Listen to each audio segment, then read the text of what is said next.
Hello students, आपका हमारे channel TG2 अड्डा में स्वागत है। आज हम लोग Bihar TG2, UP PCL TG2, UP MRC TG2, UP आर्गोनट TG2, RRB TG2 सबके लिए इम्पॉर्टेंट क्वेश्चन डिस्कस करेंगे। ये क्वेश्चंस आपके किसी न किसी एग्ज़ाम में पूछे गए हैं, चाहे आपका SSC JEE हो, चाहे आपका यूपी PCL JEE हो, चाहे आपका यूपी आर्गोनट JEE हो, चाहे आपका DMRC हो, किसी न किसी एग्ज़ाम में पूछे गए हैं। इन्हीं क्वेश्चंस को मैंने उठाया है। चलिए स्टार्ट करते हैं। पहला क्वेश्चन कर रहे हैं कि कैलकुलेट द डिस्ट्रीब्यूशन फैक्टर, ठीक, for our 36 slots 4 poles single layer 3 phase winding. ठीक है, तो यहाँ पे आपको क्या दिया है, आपको निकालना है, क्या निकालना है, आपको निकालना है डिस्ट्रीब्यूशन फैक्टर। ठीक है, डिस्ट्रीब्यूशन फैक्टर जो होता है आपका कहलाता है KD। ठीक है, क्या कहलाता है, KD। ठीक, KD इज इक्वल टू होता है आपका sine M beta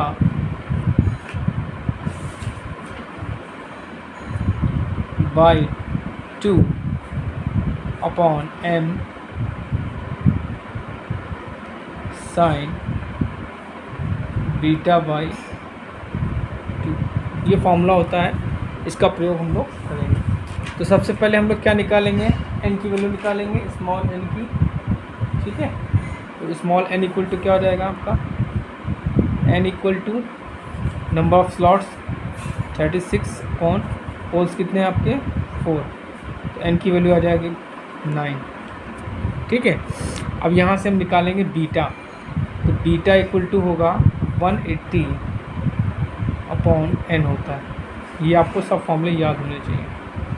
beta equal to क्या होता है, 180 अपॉन n होता है।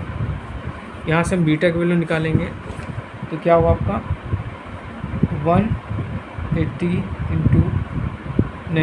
अपॉन 9, तो जाएगा आपका बीटा की वैल्यू आएगी आपकी 20 डिग्री। बीटा की वैल्यू जो आपकी आ गई बच्चों, ये आपके आ गई 20 डिग्री। ठीक है, अब हम निकालेंगे m की वैल्यू। m की वैल्यू क्या होगी, 36 अपॉन 4 इंटू 3, तो ये जाएगा 36 अपॉन 12, तो ये जाएगा आपका 3। ठीक, 12 है 36।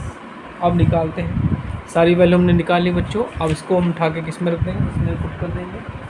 ठीक है, तो चलिए इसको सॉल्व करते हैं। तो हो जाएगा sine 3 into 20 by 2 upon 3 into sine 20 by 2। ठीक बच्चों, 20 बाई 2। तो बच्चों इसको सॉल्व करेंगे तो बच्चों इसका आंसर आ जाएगा 0.96। क्या आ जाएगा, 0.96। ठीक है, चलिए अगला क्वेश्चन देखते हैं। कह रहा है कि power develop by a synchronous generator is, मतलब सिंक्रोनस जनरेटर के द्वारा जो पावर डेवलप होती है वो कौन सी होती है। E0 V upon XD sine del plus V square 1 upon XQ minus 1 upon XD sine 2 del, E0 V XD, और तीसरा दिया VI cos फाई, और चौथा दिया नहीं। तो बच्चों आंसर तो इसमें क्या होगा, पहला आपका बिल्कुल सही है। अगर ये जनरेटर आपका सैलियन पोल टाइप का होगा, मतलब उसमें जो रोटर होगा वो सैलियन पोल टाइप का रोटर होगा, तो आपका ये पावर होगा, ये फॉर्मूला, ये पावर आपकी जनरेट होगी। ठीक है, और अगर रोटर आपका सिलेंड्रिकल है, ठीक, तो सिलेंड्रिकल ये किसका है, सैलियंट पोल के लिए, सैलियंट पोल टाइप। ठीक, सोलियन पोल टाइप राउटर जो होगा उसके लिए, उस जनरेटर के लिए ये होगा। और अगर सिलेंड्रिकल की बात करें तो फॉर सिलेंड्रिकल में क्या होगा,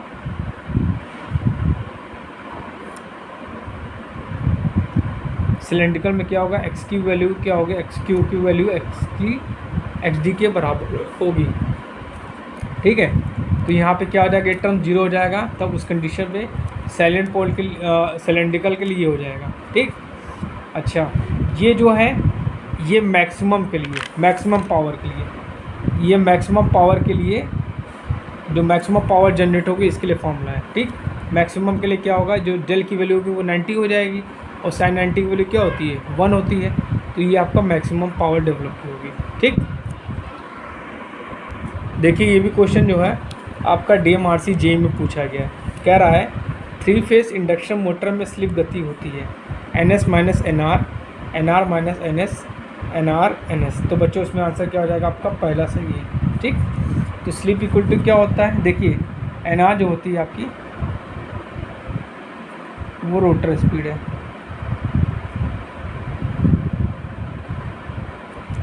NS आपकी सिंक्रोनस स्पीड है,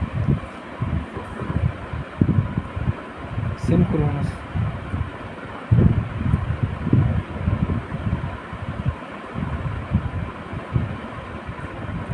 ठीक, और जो आपकी सिंक्रोनस स्पीड होती है, ठीक, ये होती है आपकी 120 F/P होती है। ठीक है, तो आपसे पूछ रहा है स्लिप की बात, स्लिप स्पीड, तो स्लिप स्पीड इक्वल टू क्या होगा, NS माइनस NR होगा। ठीक है, चलिए अगला क्वेश्चन देखते हैं। 3 फेज इंडक्शन मोटर का रोटर, ठीक, 3 फेज इंडक्शन मोटर का रोटर जब अवरुद्ध हो तो स्लिप होगी। देखिए स्लिप इक्वल टू क्या होता है, NS minus NR upon NS। ठीक, अब आपका रोटर क्या हुआ, रुका हुआ है, तो NR की वैल्यू क्या हो जाएगी बेटा, 0 हो जाएगी। ठीक, तो यहाँ पर रख देंगे तो क्या हो जाएगा, NS अपॉन NS हो जाएगा, तो स्लिप की वैल्यू क्या आ जाएगी बेटा, 1 आ जाएगी। ठीक, स्लिप की वैल्यू क्या आ जाएगी आपकी, 1, तो 1 आपका राइट आंसर। ठीक, चलिए अगला क्वेश्चन देखते हैं। एक 4 पोल, तो पोल आपको कितना दे दिया बेटा, 4। ठीक, फ्रीक्वेंसी कितनी दी है, 50 हर्ट्ज। ठीक, वोल्टेज कितना दी है आपको, 415। स्लिप की वैल्यू कितनी दी है, 5%। क्या कह रहा है, एक 4 पोल 50 hertz 415 volt 3 phase induction motor में 5% स्लिप है। इस स्लिप पर स्लिप फ्रीक्वेंसी और रोटर गति होगी। ठीक, तो चलिए एक काम करते हैं पहले हम लोग, तो देखिए रोटर की फ्रीक्वेंसी पूछ रहा है, तो FR इक्वल टू होता है S इंटू F। ठीक, तो FR क्या है, स्लिप क्या है, 5/100 हो जाएगा और फ्रीक्वेंसी कितनी है, 50। तो ये कैंसिल हो जाएगा, तो ये आ जाएगा आपका 2.5 हर्ट्ज। तो फ्रीक्वेंसी आपकी कितनी आएगी, 2.5 हर्ट्ज। अब पूछ रहा है कि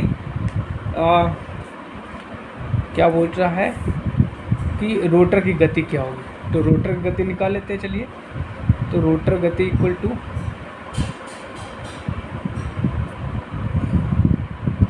120 F, ये कितनी है, 2.5 रोटर की फ्रीक्वेंसी। पोल आपके 4 है, 4 तिहाई 12, तो 30 गुणे 2.5। ठीक है,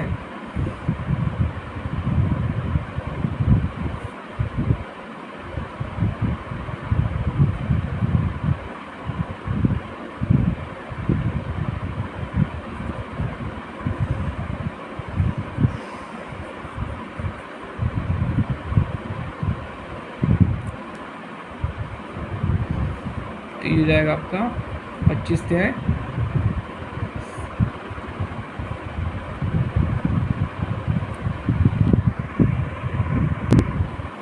देखिए यहाँ पे क्या है कि यहाँ पे जो आपका फ्रीक्वेंसी कितनी दी है, 50 हर्ट्ज, तो यहाँ पे 50 हो जाएगा। तो आपकी जो स्पीड आ जाएगी सिंक्रोनस स्पीड, वो कितनी आ जाएगी आपकी, 1500।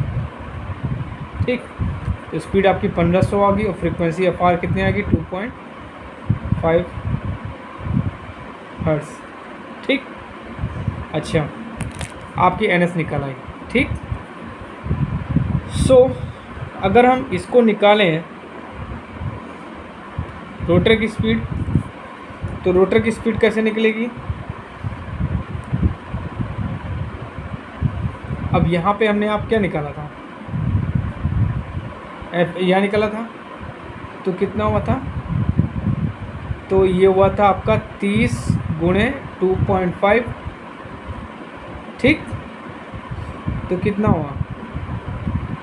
75। ठीक, तो आपको क्या निकालना है? रोटर की स्पीड। तो रोटर की स्पीड क्या हो जाएगी?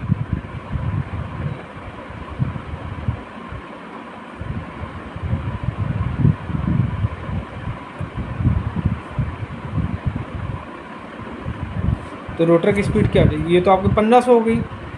अब इसमें से हम क्या करेंगे? 75 को घटा देंगे तो कितनी स्पीड आ जाएगी आपकी? 1425 आएगी स्पीड। ठीक, तो ये आपका आंसर बिल्कुल सही है।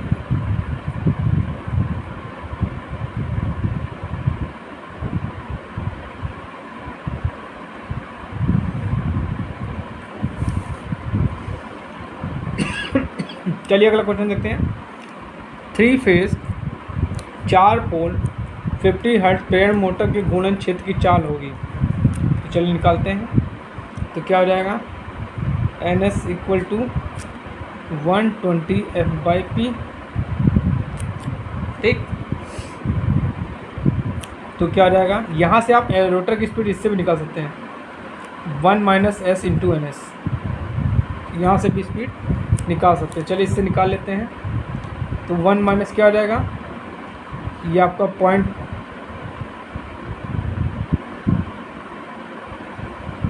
0.05 आ जाएगा।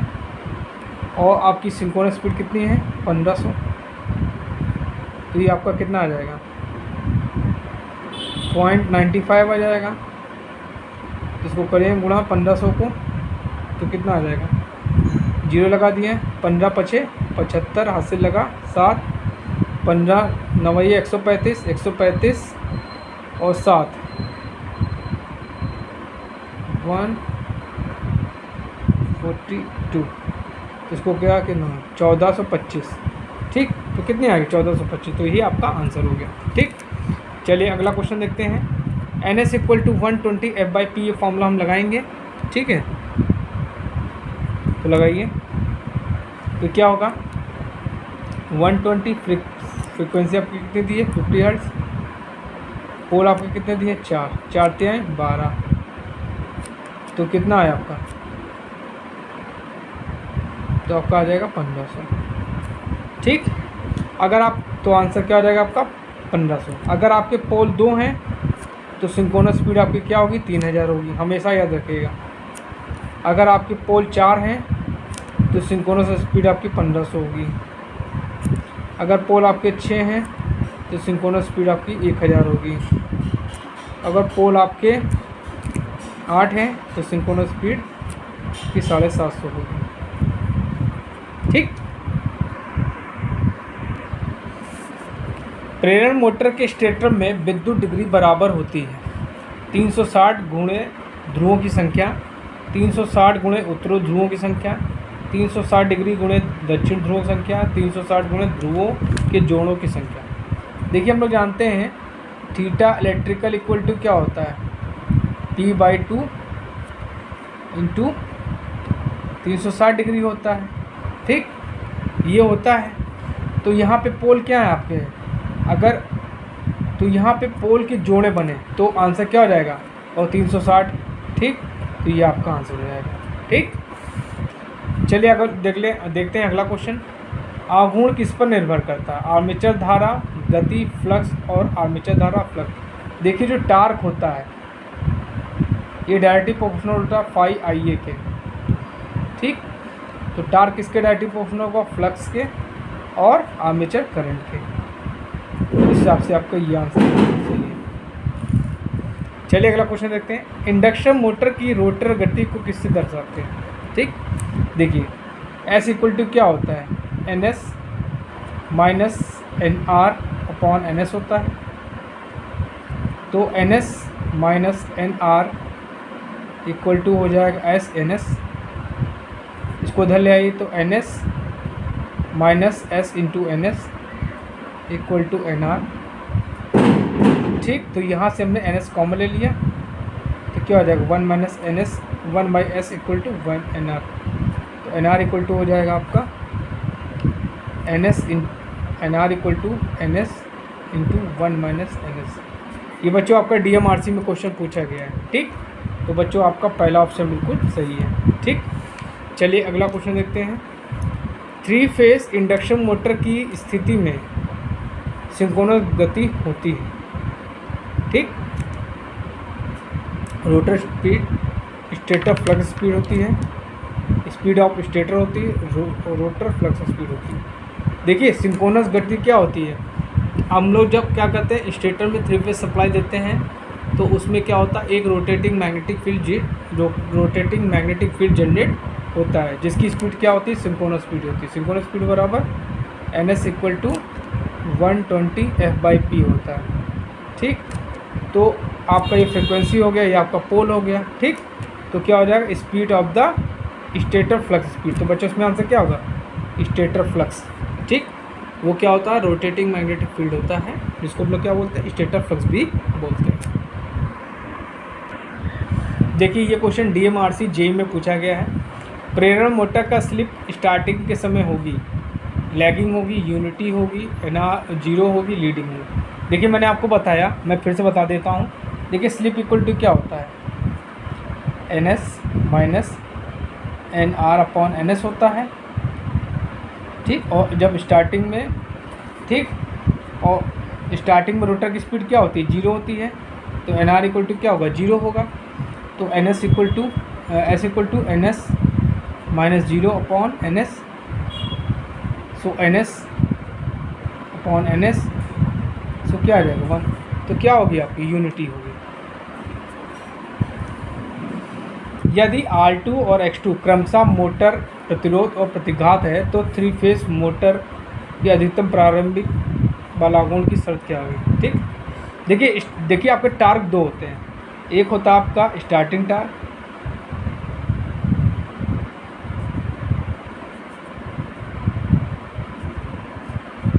एक होता है आपका रनिंग टार्क।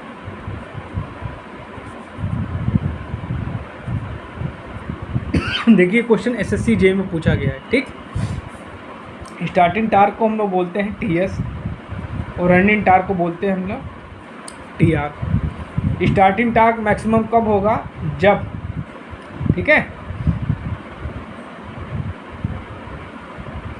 जब R2 मतलब रोटर का रेजिस्टेंस रोटर के रिएक्टेंस के बराबर होगा। तो इसमें तो आंसर आपका क्या हो जाएगा, ये सही है। ठीक, और रनिंग टार्क मैक्सिमम कब होगा जब R2 की value S time of X2 के बराबर होगा। ठीक, चलिए अगला क्वेश्चन देखते हैं। ये क्वेश्चन आपका UPPCL JEE में पूछा गया है। किसी प्रेरण मोटर में डैश से बचने के लिए स्टेटर स्लॉट्स की संख्या कभी भी रोटर स्लॉट्स के बराबर नहीं होनी चाहिए। देखिए एक होती है आपकी क्या होता है जब रोटर के स्लॉट्स आपके स्टेटर के स्लॉट्स के बराबर होते हैं तो इंटरलॉकिंग हो जाती है। ठीक है, इसको हम लोग क्या कहते हैं क्रॉलिंग। तो इसमें आंसर क्या होगा क्रॉलिंग। क्रॉलिंग से बचने के लिए हम लोग क्या करते हैं दोनों स्लॉट्स को बराबर नहीं रखते हैं। कॉगिंग क्या होता है, कॉगिंग में क्या होता है कि कभी कभी इंडक्शन मोटर जो होती है अपनी सिंक्रोनस स्पीड की 7th स्पीड पे क्या करती है चलती है, जिससे हम लोग बोलते हैं क्या कॉगिंग बोलते हैं। ठीक,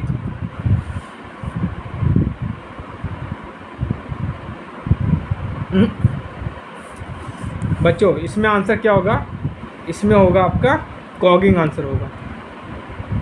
इसमें आंसर क्या होगा आपका कॉगिंग। कॉगिंग में क्या होता है number of slots of stator बराबर हो जाते हैं नंबर ऑफ रोटर स्लॉट्स। ठीक, जिसके कारण इंटरलॉकिंग हो जाती है।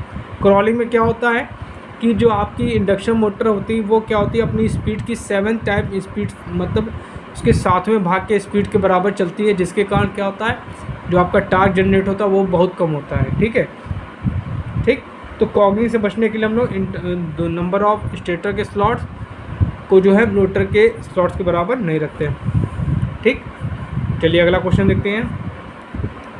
किसी 50 हर्ट्ज पावर सप्लाई के किसी प्रेरण मोटर की अधिकतम चाल नहीं हो सकती। ठीक, तो देखिए इसमें आंसर क्या होगा आपका 3000। जो आपकी इंडक्शन मोटर होती है उसकी स्पीड 3000 से ज़्यादा नहीं हो सकती।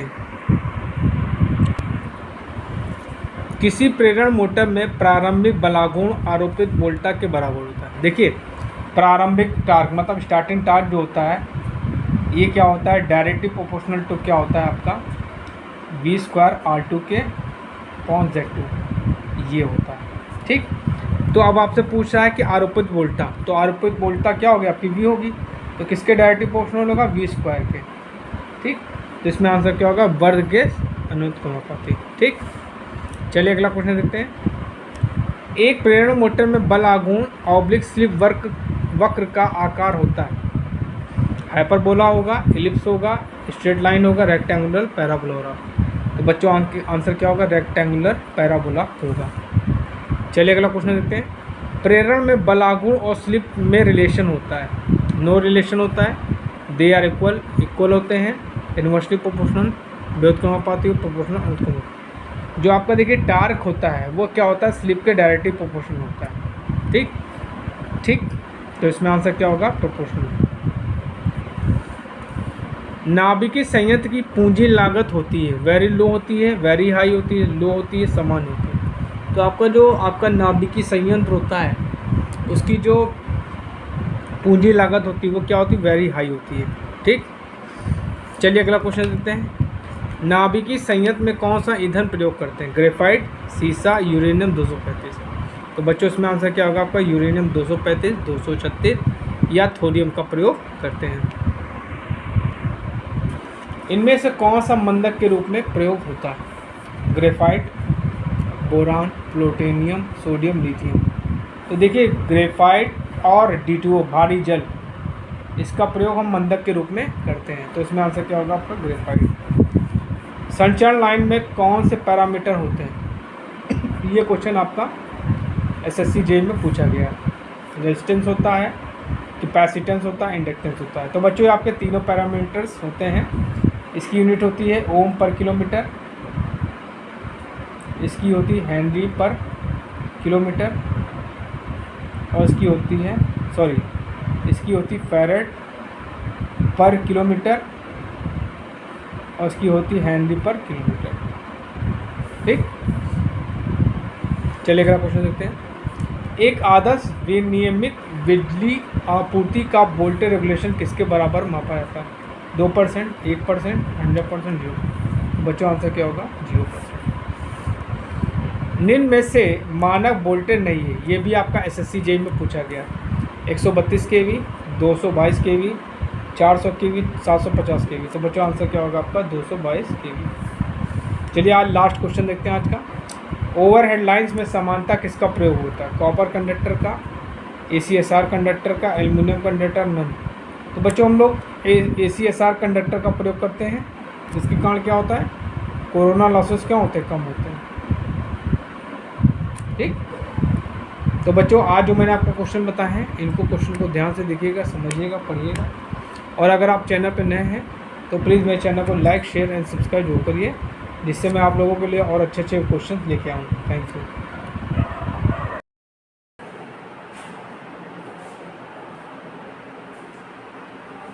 बच्चों चलिए कुछ इम्पॉर्टेंट क्वेश्चन डिस्कस करते हैं आज आपके टेक्निकल एग्ज़ाम के लिए। ठीक है, ये एग्ज़ाम आपका Bihar DG2, UP PCL TG2, UP आर्गनल TG2, मध्य प्रदेश TG2 और आपका यूपी MRC के लिए है। ठीक, चलिए स्टार्ट करते हैं। देखिए कह रहा है क्वेश्चन कि जनरेटेड EMF, ठीक है, जो आपका EMF जनरेट होता है, डिपेंड्स ऑन, निर्भर करता है, that as in alternator. Alternator में जो आपका EMF जनरेट होता है वो किस पर निर्भर करता है, फ्रीक्वेंसी पर, फ्रीक्वेंसी मतलब आवृत्ति पर, फ्लक्स पर, कॉइल स्पैन फैक्टर पर और आपका ऑन।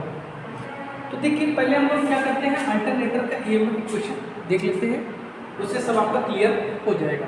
ठीक है, देखिए ईएमएफ इक्वेशन होती है आपकी अल्टरनेटर में equal to 4.44 kp kd ft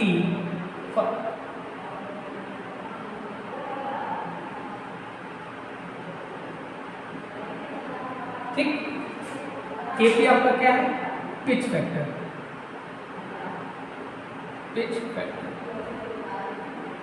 ठीक। kd क्या आपका डिस्ट्रीब्यूशन फैक्टर,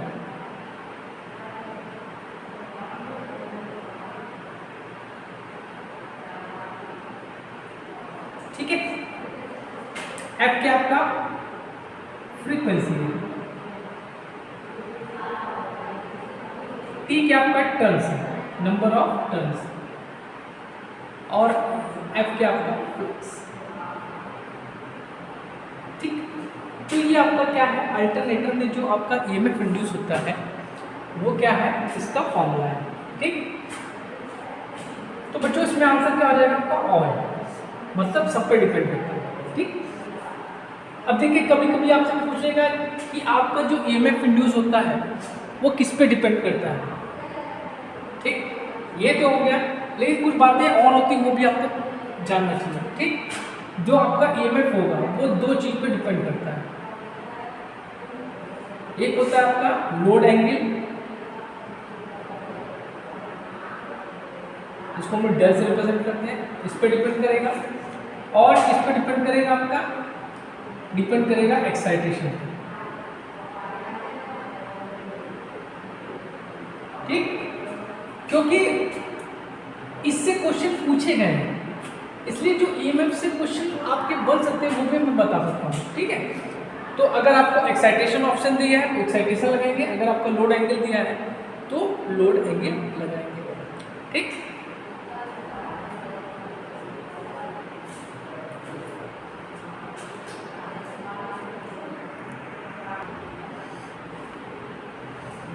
देखिए ये क्वेश्चन बहुत इंपॉर्टेंट है, ये पूछा गया है। ठीक है, ये आपका पूछा गया है यूपीपीसीएल में।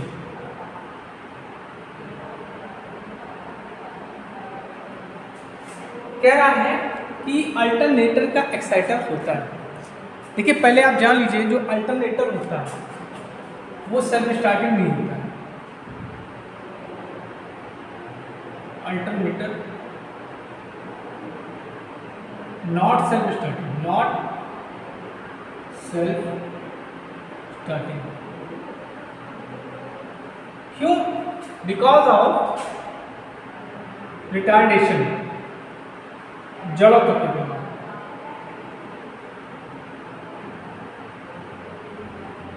जड़त्व कहाँ होगा आपका, रोटर में। ठीक, क्या होता है कि जो आपका अल्टरनेटर होता है, इसका जो रोटर होता है उसके अंदर जड़त्व का गुण पाया जाता है। ठीक है, जिसके कारण क्या होता है, ये अल्टरनेटर जो होता है आपका सेल्फ स्टार्टिंग नहीं होता। सेल्फ स्टार्टिंग बनाने के लिए वो क्या करते हैं, डैम्पर वाइंडिंग का प्रयोग करते हैं। किसका, डैम्पर वाइंडिंग, या रोटर को हम एक्साइटर के द्वारा घुमाते हैं, एक्साइटर के द्वारा घुमाते हैं। अब वही पूछ रहा है, जो आपका एक्साइटर है वो क्या है, शंट जनरेटर है, सीरीज मोटर है, शंट मोटर है, कंपाउंड मोटर है।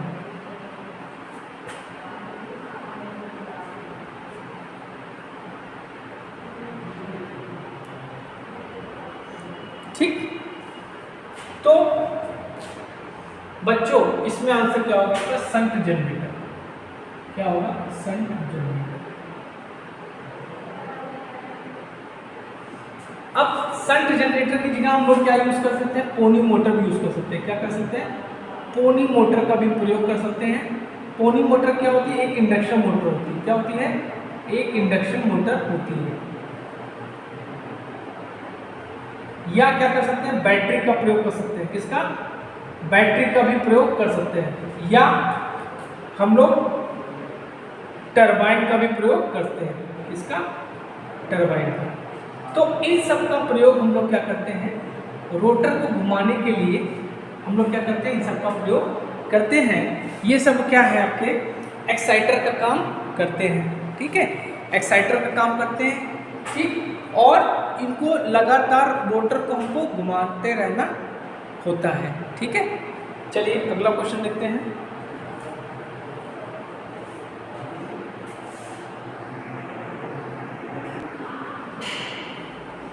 देखिए बहुत अच्छा क्वेश्चन है, पूछा गया है। फ्रीक्वेंसी अल्टरनेटर की निर्भर करती है। जो अल्टरनेटर में जो फ्रीक्वेंसी जनरेट होती है, इंडिया में कितनी फ्रीक्वेंसी बेटा जनरेट होती है, ये आपकी 50 हर्ट्ज होती है, 50 हर्ट्ज। और फॉरेन कंट्री में कितनी है, 60 हर्ट्ज। ये भी आपको पता होना चाहिए।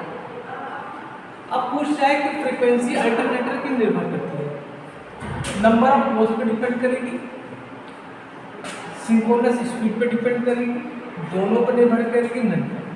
देखिए हम लोग जानते हैं कि NS इक्वल टू होता है 120F/P। सो अगर हम लोग यहाँ बात करें F इक्वल टू क्या हो जाएगा,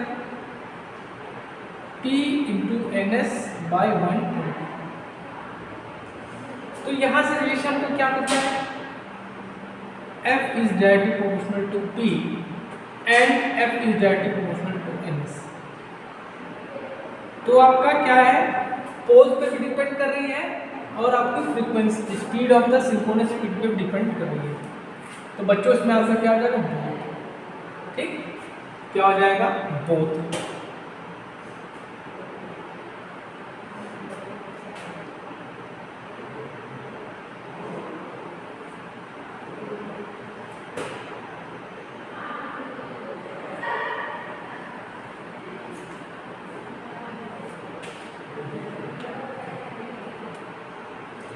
कभी कभी ये पूछ लेगा आपसे क्वेश्चन कि अगर हम सिंक्रोनस स्पीड को बढ़ा दें, मतलब आपकी जो अल्टरनेटर है उसकी स्पीड को हम लोग बढ़ा दें। क्वेश्चन पूछ लेगा कि अगर हम स्पीड को बढ़ाते हैं, ठीक, तो फ्रीक्वेंसी पे क्या करेगा, फ्रीक्वेंसी क्या डिपेंड करेगी।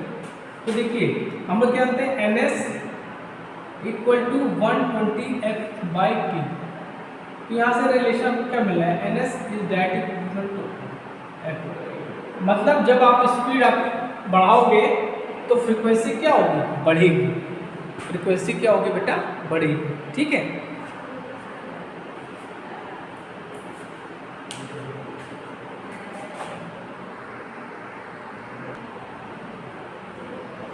देखिए अगला क्वेश्चन कह रहा है कि अल्टरनेटर के रोटर के पास होती है, ठीक, 1 स्लिप रिंग होती है, 2 स्लिप रिंग होती है, 3 स्लिप रिंग होती है, 4 स्लिप रिंग होती है। देखिए कम्यूटेटर, देखिए डीसी मोटर में क्या होता था, डीसी मोटर में आपका आर्मेचर होता था, आर्मेचर के साथ कनेक्टेड क्या होता था, आपका कम्यूटेटर कनेक्टेड होता था। इसी तरह अगर हम अल्टरनेटर की बात करें, अल्टरनेटर क्या आपका एसी जनरेटर है, क्या आपका ये अल्टरनेटर जो है आपका, अल्टरनेटर ये क्या आपका एसी जनरेटर है,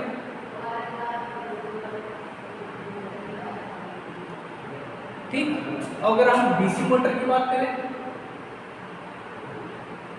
तो वहां पे क्या होता था आपका, कम्यूटेटर होता था, क्या होता था, कम्यूटेटर होता था, ठीक। इसी तरह इसके पास होता है आपका स्लिप रिंग, क्या होता है आपका स्लिप रिंग,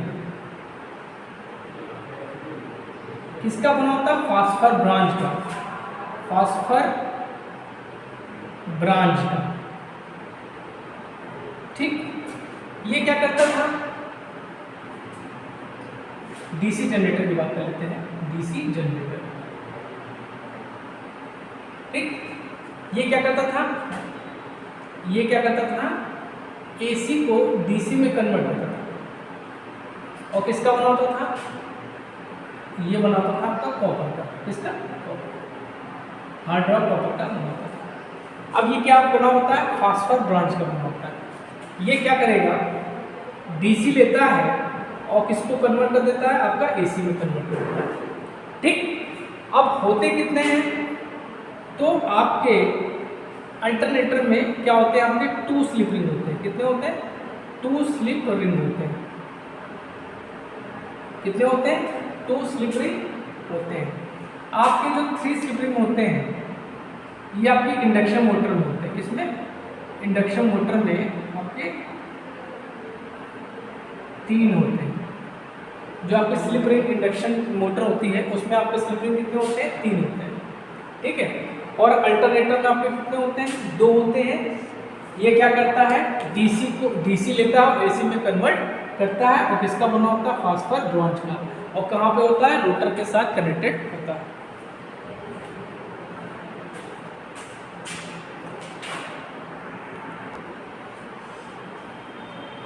देखिए अगला क्वेश्चन कह रहा है कि हाई स्पीड अल्टरनेटर के पास होता है। जो आपका अल्टरनेटर है जो हाई स्पीड पे चलता है उसके पास कौन सा रोटर होता है, सैलेंट पोल टाइप रोटर होता है, सिलेंड्रिकल टाइप रोटर होता है, दोनों होते हैं और या कोई नहीं होता है। तो देखिए जहाँ पे अगर हम हाई स्पीड की बात करते हैं, जहाँ पे हम लोग हाई स्पीड की बात करते हैं वहाँ का क्या होता है, सिलेंड्रिकल होता है, cylindrical type rotor.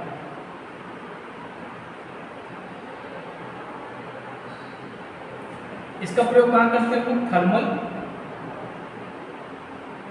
And nuclear में, न्यूक्लियर पीपी में, पीपी फॉर पावर प्लांट में। ठीक, अगर हम इनकी स्पीड की बात करें तो इनकी जो मैक्सिमम स्पीड होती है, मैक्सिमम स्पीड होती है आपको 3000 रुपये, और पोल्स कितने होते हैं आपके, 2। ठीक, अच्छा अगर पोल आपके 2 होंगे तो सिंक्रोनस स्पीड आपकी कितनी होगी, 3000। अगर पोल आपके 4 होंगे, ये सिलेंड्रिकल टाइप रोटर की बात कर रहा हूँ मैं, अगर आपके पोल होंगे 4 तो सिंक्रोनस स्पीड आपकी कितनी होगी, 1500 होगी। अगर पोल आपके 6 हैं तो सिंक्रोनस स्पीड आपकी कितनी होगी, 1000। अगर पोल आपके कितने हैं, 8 है, तो सिंक्रोनस स्पीड आपकी कितनी होगी, 750। तो सिलेंड्रिकल टाइप जो रोटर होता है इनकी स्पीड कितनी होती है, 1000 से लेकर 3000 RPM तक इनकी स्पीड होती है। और इनके पोल्स क्या होते हैं, 2 से लेकर 6 तक पोल्स इनके होते हैं। ठीक, अब आप बात करें सैलेंट पोल टाइप रोटर की। ठीक, तो सैलेंट पोल टाइप रोटर मतलब लो स्पीड, जहां पे हमको लो स्पीड चाहिए वहां पे हम लोग, जहां पे हमको लो स्पीड चाहिए वहां पे हम लोग सैलिएंट पोल टाइप रोटर का प्रयोग करेंगे। सैलिएंट पोल टाइप रोटर, इसका प्रयोग बच्चों कहाँ होता है, इसका प्रयोग हम लोग करते हैं आपका hydro power plant, hydro power plant, hydro power plant. इसमें जो पोल्स होते हैं क्या होते हैं, पोल्स ज़्यादा होते हैं, मतलब पोल्स आपके 20 पोल तक होते हैं। ठीक, 20 पोल तक होते हैं और इनकी स्पीड कितनी होती है, 50 से लेकर 500 RPM तक। ठीक, आप पोल सकते निकाल लीजिएगा स्पीड कितनी होगी। ठीक है, अच्छा 20 से 120 तक के पोल्स होते हैं। ठीक, अच्छा अगर हम ये बात करें तो ये आवाज़ ज़्यादा करते हैं, क्या करते हैं, आवाज़ ज़्यादा करते हैं, आवाज़ ज़्यादा करते हैं। ठीक, चलिए अगला क्वेश्चन देखते हैं।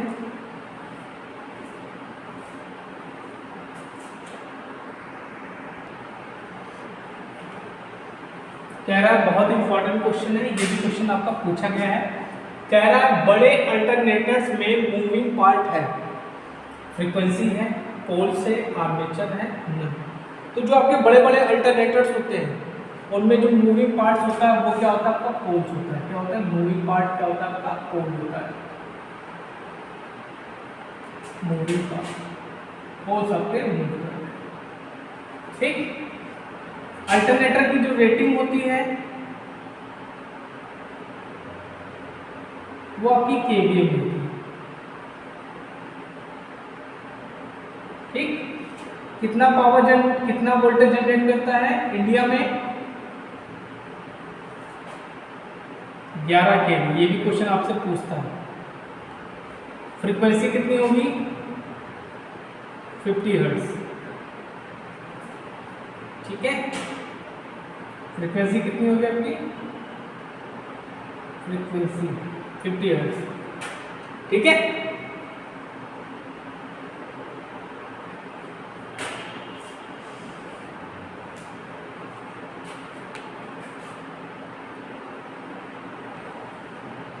बहुत ही अच्छा क्वेश्चन है, या कह सकते हैं कि आपके लेवल का नहीं है, लेकिन ये क्वेश्चन पूछा गया है। मैं हमेशा कहता हूँ कि आप लोग अपना लेवल बढ़ाइए। अगर लेवल नहीं बढ़ाएंगे तो सिलेक्शन आपका असंभव है। ठीक। अगर आप लोग आईटीआई की बुक को पढ़ के ही चाहते हैं कि कंपटीशन बीट कर लें तो पॉसिबल नहीं है। ठीक। कह रहा है कि अल्टरनेटर में मैक्सिमम पावर प्राप्त की जाएगी जब लोड एंगल होगा। देखिए मैक्सिमम पावर का फॉर्मूला क्या होता है, मैक्सिमम पावर इक्वल टू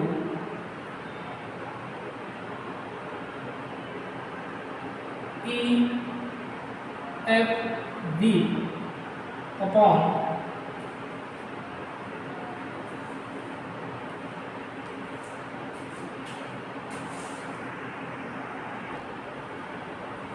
बच्चों यहाँ पे क्या होगा सिंक्रोनस मशीन। अल्टरनेटर की जगह सिंक्रोनस मशीन आपका क्या हो सकता है, अल्टरनेटर भी हो सकता है, इसलिए हमने क्या लिख दिया सिंक्रोनस मशीन कर दिया।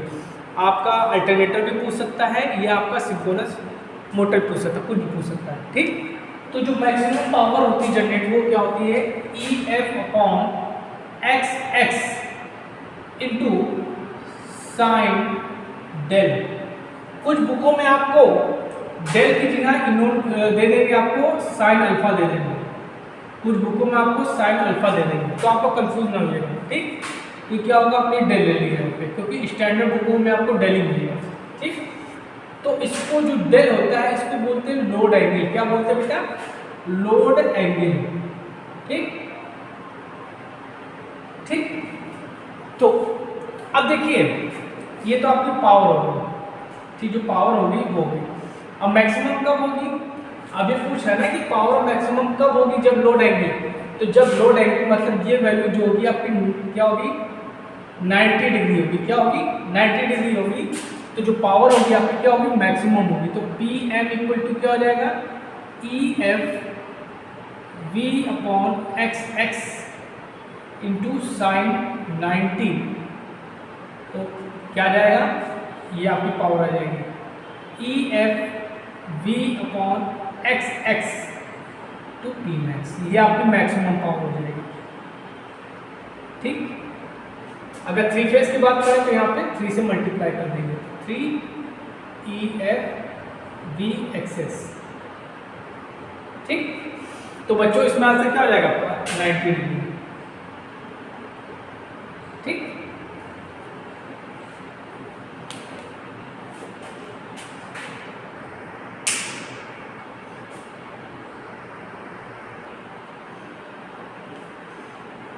चलिए आज का लास्ट क्वेश्चन देखते हैं।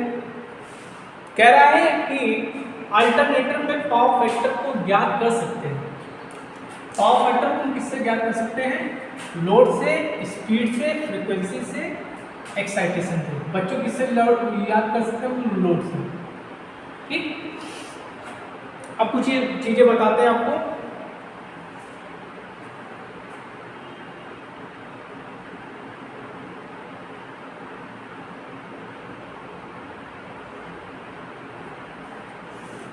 देखिए जो आपका ईएमएफ उत्तेजित ईएमएफ, इसको हमने बोल दिया ईएफ। ईएफ जो होगा, ठीक, यह क्या जनरेटेड ईएमएफ। उत्तेजित ईएमएफ, उत्तेजित ईएमएफ। ठीक, इससे भी क्वेश्चन पूछता है। अगर बात करें eight unity power factor, eight unity power factor, जब आपका पावर फैक्टर क्या है, यूनिटी है, मतलब 1 है, तो ईएफ की वैल्यू क्या होगी बेटा, ये होगी रूट टाइम्स ऑफ वी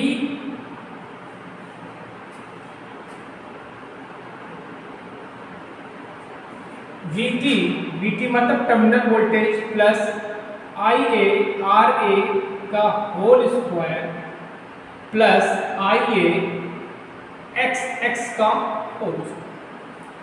ठीक, मतलब अगर आपका पावर फैक्टर यूनिटी है तो जो उत्तेजित ईएमएफ होगा वो क्या होगा, EF equal to VT plus IA RA का whole square plus IA XX का होल स्क्वायर। ठीक है, अब अगर हम बात करें एट लैगिंग पावर फैक्टर, अगर आपका पावर फैक्टर लैगिंग है, एट लैगिंग पावर फैक्टर, तो क्या होगा, EF इक्वल टू हो जाएगा आपका, यहां पे आ जाएगा आपका। ठीक, अब देखिए लैगिंग और लीडिंग दो कंडीशन होती है, तो यहां पे क्या आ जाएगा आपका, हो जाएगा VT cos phi plus IA RA का स्क्वायर प्लस ये हो जाएगा V sin फाई प्लस, ठीक है, प्लस IA XX का होल स्क्वायर। ठीक है, और अगर हम बात करें एट लीडिंग पावर फैक्टर, मतलब आपका जो पावर फैक्टर है वो लीडिंग है, मतलब लोड क्या आपका कैपेसिटिव है।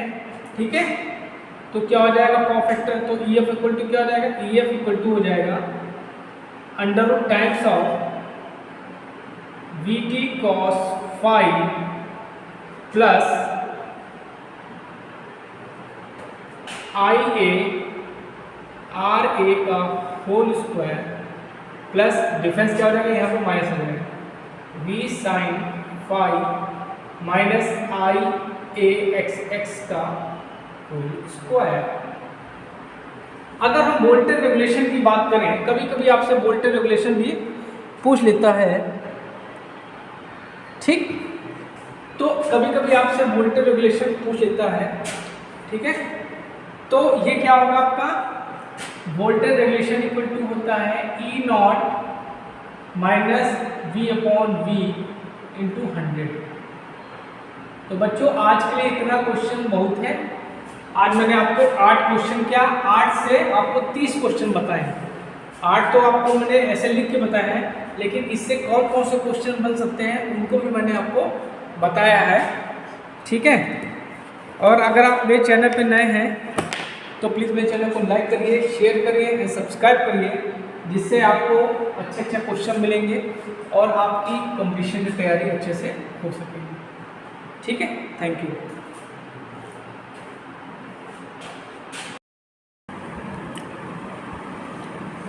चलिए बच्चों, कुछ इम्पॉर्टेंट क्वेश्चन डिस्कस करते हैं। ये क्वेश्चंस आपके कंपटीशन में पूछे गए हैं। ये क्वेश्चन है, ये आपका UPPCL TG2 में पूछा गया है। कब पूछा गया है,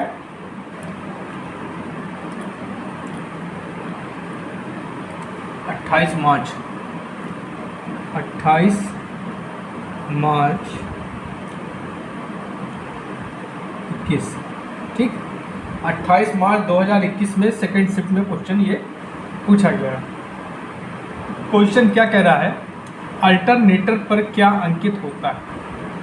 ठीक, या इस क्वेश्चन को एक और तरह से पूछ सकते हैं कि अल्टरनेटर की रेटिंग किस में होती है। ठीक है, अल्टरनेटर की रेटिंग किस में होती है, या इन्होंने पूछ लिया है अल्टरनेटर पर क्या अंकित होता है। ठीक, KVA अंकित होता है, MVA अंकित होता है, किलोवाट अंकित होता है, KVR अंकित होता है, A प्लस B दोनों। तो बच्चों इसमें आंसर क्या होगा, इसमें आंसर होगा आपका ये दोनों सही है। ठीक है, ये दोनों, इसमें क्या हो जाएगा अल्टरनेटर।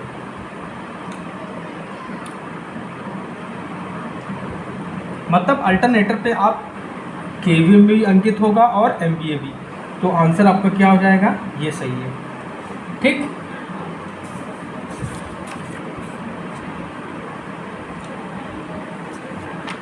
अब देखिए बात करते हैं, ये जो होता है KW, ये मोटर के लिए होता है,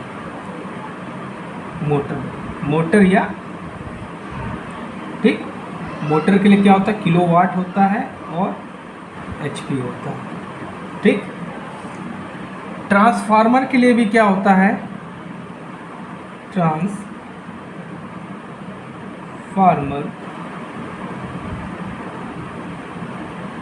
KVA या MVA। ठीक, फ्यूज के लिए क्या होता है रेटिंग, एम्पियर। ये सब आपको पता होना चाहिए। ठीक, और आपका बैटरी जो होता है इसकी रेटिंग किस में होती है, एम्पियर आवर। ठीक,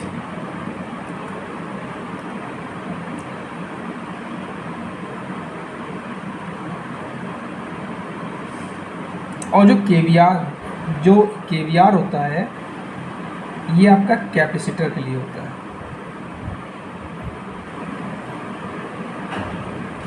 ठीक है, इसको नोट कर लीजिए।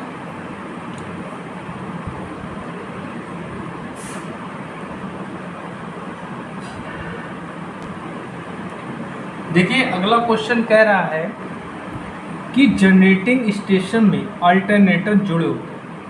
ठीक, जो आपके अल्टरनेटर होते हैं जहाँ पे हम लोग जनरेशन करते हैं वहाँ पे किस कनेक्शन में जुड़े होते हैं, स्टार में होते हैं, डेल्टा में होते हैं, स्टार डेल्टा में होते हैं, नन। तो देखिए अल्टरनेटर काम क्या करता है, एक बात को जान लीजिए पहले। इसको अल्टरनेटर को बोलते हैं हम लोग AC जनरेटर। क्या बोलते हैं, AC जनरेटर। ठीक, ये क्या करता है, AC वोल्टेज जनरेट करता है। ठीक, और किसमें कनेक्टेड होते हैं, तो ये आपके स्टार में कनेक्टेड होते हैं। किसमें कनेक्टेड होते हैं, स्टार में। ठीक, अब देखिए स्टार कनेक्शन में क्या होता है, स्टार कनेक्शन देख लेते हैं। स्टार कनेक्शन में जो होता है VL होता है, ये क्या होता है, √3 टाइम्स VP होता है। ठीक है, और इसमें क्या होता है, जो लाइन करंट होती है वो फेज करंट के बराबर होती है। ठीक, जहाँ पे हमको हाई वोल्टेज चाहिए, जहाँ पे हमको हाई वोल्टेज चाहिए वहाँ पे स्टार कनेक्शन यूज़ करेंगे। ठीक, ओके। और डेल्टा कनेक्शन देखते हैं। डेल्टा में क्या होगा, VL VP के बराबर होता है। ठीक है, VL जो होता है VP के बराबर होता है, और इसमें जो लाइन करंट होती है वो क्या होती है, √3 टाइम्स IP होती है। और जहाँ हमको हाई करंट चाहिए, हाई करंट की बात आती है, वहाँ पे हम लोग डेल्टा कनेक्शन यूज़ करेंगे। ठीक, मोस्टली जो मोटरें होती हैं वो क्या होती हैं, डेल्टा में कनेक्टेड होती हैं, और जो जनरेटर्स होते हैं उनको हम लोग स्टार में कनेक्ट करते हैं।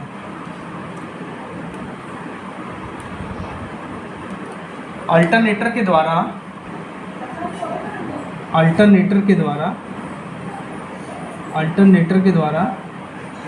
कितना वोल्टेज जनरेट होता है, 11 kV, और फ्रीक्वेंसी कितनी होती है, 50 हर्ट्ज। ठीक है,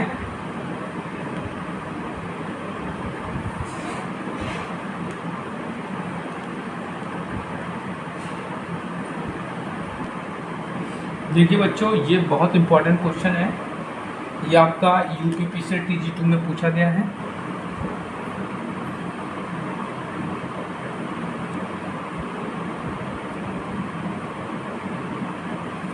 चलिए देखते हैं। कह रहा है कि अल्टरनेटर ईएमएफ का समीकरण है, पहला है, दूसरा है, तीसरा है, चौथा है। देखिए जो ये आपका, देखिए जो पहला है ये आपका ट्रांसफार्मर का है। ट्रांसफार्मर का जो ईएमएफ इक्वेशन होता है, ट्रांसफार्मर ये होता है 4.44 FT FN5। ये आपका ट्रांसफार्मर का ईएमएफ इक्वेशन है। ये जो है आपका, ये आपका इंडक्शन मोटर का है।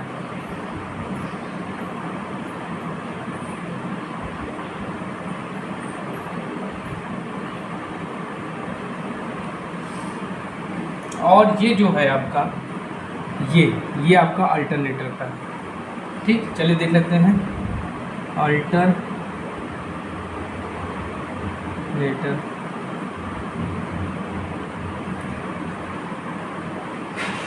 इसका होता है 4.44 kP kD FT5।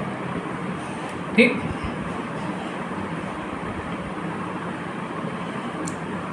अब देखिए इसमें कौन क्या क्या है।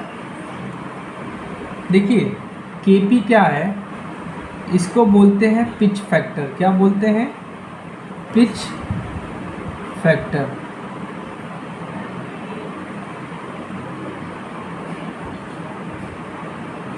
और ये बराबर होता है cos α/2। ठीक, ये पूछा जाता है आपसे, पिच फैक्टर का फॉर्मूला आपसे पूछा जाता है। अब दूसरा क्या है आपका? केडी, इसको बोलते हैं डिस्ट्रीब्यूशन फैक्टर। डिस्ट्रीब्यूशन फैक्टर, इसका फॉर्मूला होता है साइन m β/2 m साइन β/2। ये आपका होता है डिस्ट्रीब्यूशन फैक्टर। F क्या है आपका? F है आपकी फ्रीक्वेंसी।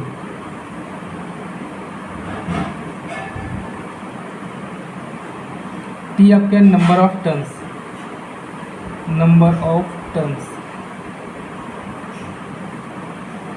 फाई आप लोग जानते हैं, फ्लक्स है।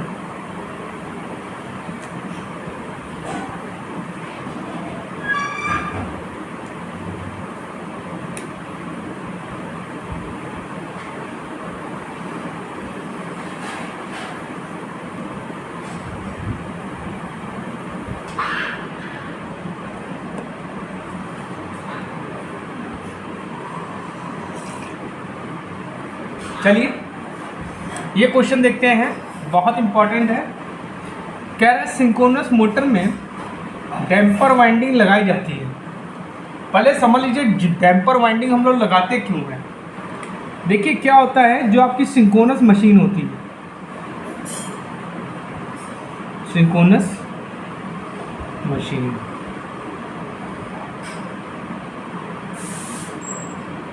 ये क्या होती है, इसका जो रोटर होता है, ठीक, उसके अंदर क्या होता है, जड़त्व का गुण पाया जाता है।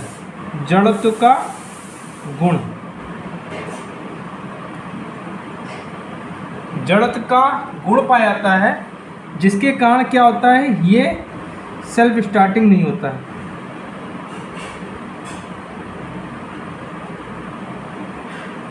ठीक, जब सेल्फ स्टार्टिंग, जब रोटर घूमेगा नहीं तो सेल्फ स्टार्टिंग होगी नहीं। ठीक है, तो इसको सेल्फ स्टार्टिंग बनाने के लिए हम लोग क्या यूज़ करते हैं? Damper winding. किसका? Damper winding. सेल्फ स्टार्टिंग बनाने के लिए हम लोग सिंक्रोनस मशीन को डैम्पर वाइंडिंग का प्रयोग करते हैं। अब वही पूछ रहा है कि जो आपका डैम्पर वाइंडिंग है कहाँ पे लगाएंगे। तो बेटा हमको सेल्फ स्टार्टिंग किसको बनाना है? रोटर को बनाना है।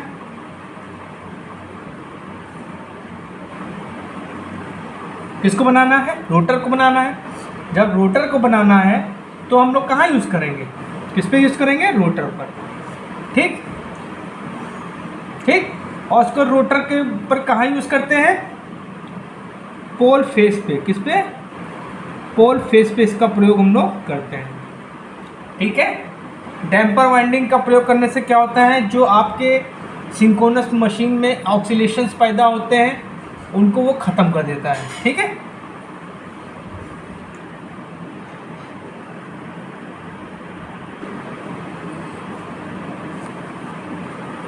चलिए अगला क्वेश्चन पूछ रहा है,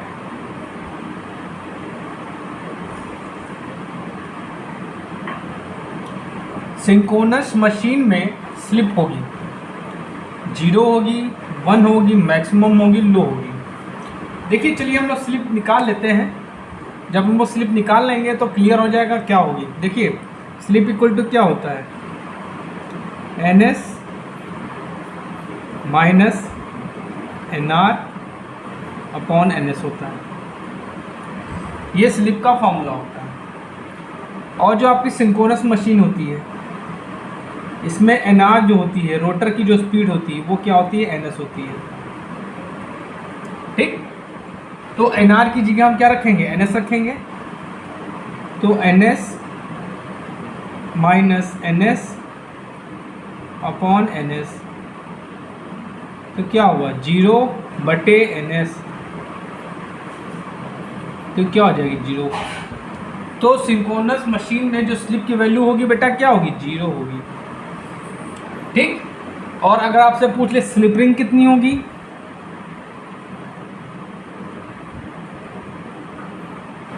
तो स्लिप रिंग आपकी 2 होगी।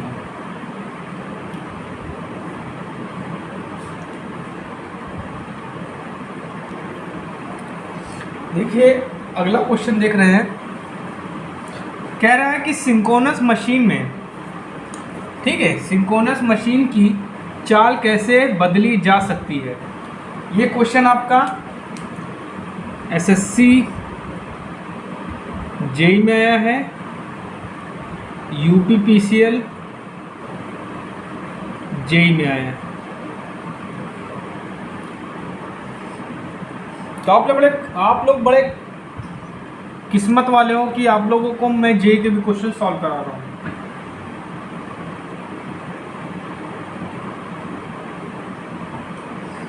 ठीक।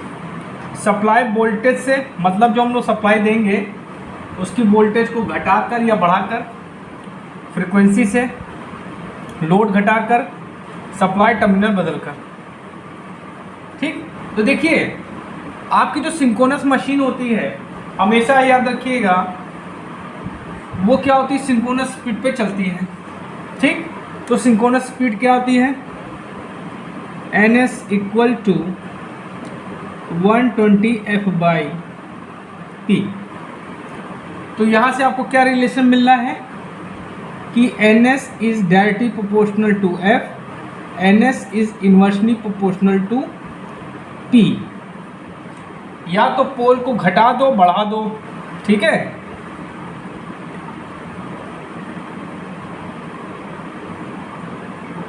पोल को या तो घटा दो या बढ़ा दो, और फ्रीक्वेंसी को बढ़ाकर। ठीक।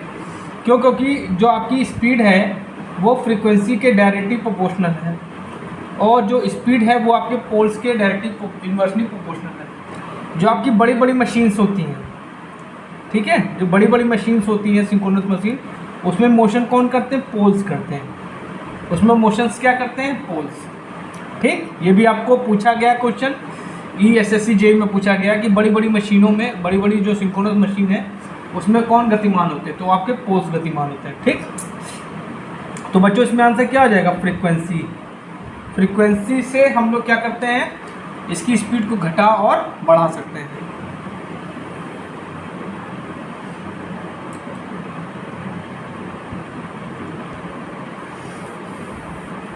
देखिए बहुत ही उम्दा क्वेश्चन है ये। उम्दा क्या मतलब कह सकते हैं? बहुत ही अच्छा क्वेश्चन है ये। ठीक। ठीक है, ये कहाँ पूछा गया बच्चों, ये आपका यूपीपीसीएल जेई में पूछा गया है, यूपीपीसीएल जेई।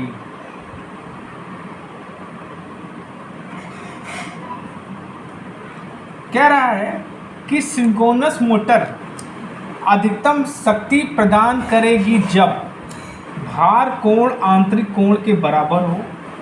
ये आपका क्या है, भार कोण, डेल डेल, जब भार कोण की वैल्यू 45 डिग्री हो, जब पावर फैक्टर का मान 1 हो, या भार कोण आपका 0 डिग्री हो। तो चलिए निकाल लेते हैं ना, निकालने में क्या दिक्कत है। देखिए मैकेनिकल पावर जो होती जनरेट होती है वो क्या होती है, ई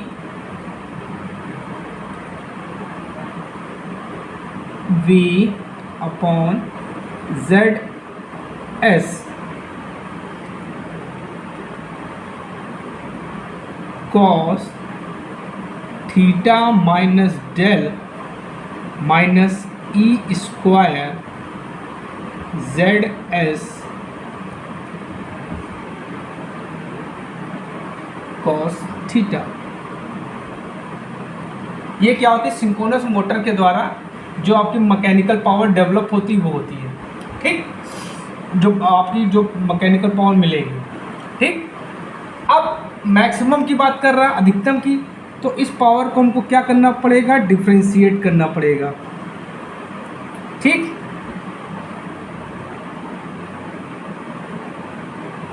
इसको करना पड़ेगा डिफ्रेंशिएट किसके रिस्पेक्ट में, डी डेल के इक्वल टू 0। देखिए आप लोग तो आईटीआई के बच्चे हैं, इतना पढ़े नहीं होंगे, लेकिन हम हमेशा कहते हैं कि आपका जो लेवल है वो बढ़ गया है, क्योंकि आईटीआई अब कौन कौन कर रहे हैं, बीटेक वाले और डिप्लोमा वाले भी आईटीआई कर रहे हैं, ठीक। तो आपका स्टैंडर्ड जो है बढ़ा दिया गया है, ठीक, ओके। तो मैक्सिमम और मिनिमम के लिए कंडीशन ये होती है, इनकी ये इसको सॉल्व करने पे जो वैल्यू आएगी वो 0 आएगी, ठीक। तो बच्चों जब इनको हम सॉल्व करते हैं, इस कंडीशन को हम जब सॉल्व करते हैं, इसको डिफ्रेंशिएट करके सॉल्व करते हैं, तो आपका क्या आता है,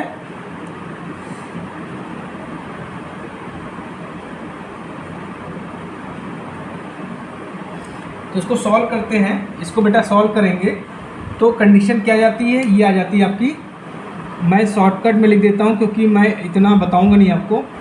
अगर आपको डीपली पढ़ना है तो आप इस वीडियो को देखने के बाद कमेंट बॉक्स में बताइएगा, मैं प्रॉपर इसको डिफ्रेंशिएट करके आपको बताऊँगा, ठीक। तो सॉल्व करते हैं तो ये आता है आपका theta equal to del, theta equal to del, मतलब जब आपका ये क्या कहलाता है, आपका ये कहलाता है आपका आंतरिक कोण, क्या कहलाता है, आंतरिक कोण, और ये होता है आपका भार कोण, क्या होता है, भार कोण, ठीक। तो इसको मैक्सिमम कंडीशन को सॉल्व करने के बाद क्या कंडीशन आपको मिली, थीटा इक्वल टू डेल, मतलब आंतरिक कोण जब भार कोण के बराबर होगा तो आपकी मैक्सिमम पावर सिंक्रोनस मोटर देगी, प्रदान करेगी। तो इसमें आंसर क्या हो जाएगा आपका पहला। और ये जो मैकेनिकल पावर जो होती है ये होती है, ये भी याद कर लीजिए आप लोग, ठीक।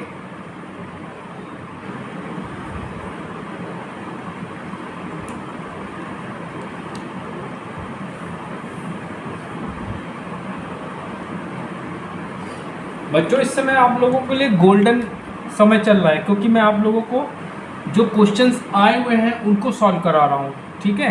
ये क्वेश्चन आपका यूपीपीसीएल में आया है, यूजेवीएनएल में आया है, एसएससी जेई में आया है, बीएसएनएल टीटीए में आया है, ठीक है। किस में आया है, यूपीपीसीएल जेई में आया है, ये भी जेई में आया है, ये भी जेई में आया है, और ये टीटीए में आया है, ठीक। चलिए क्या कह रहा है कि कम उत्तेजित सिंक्रोनस मोटर लेती है, लीडिंग करंट लेंगी, लैगिंग करंट लेंगी, बोथ ए प्लस बी लेंगी, नन। देखिए इसमें देखिए अगर अंडर एक्साइटेड है,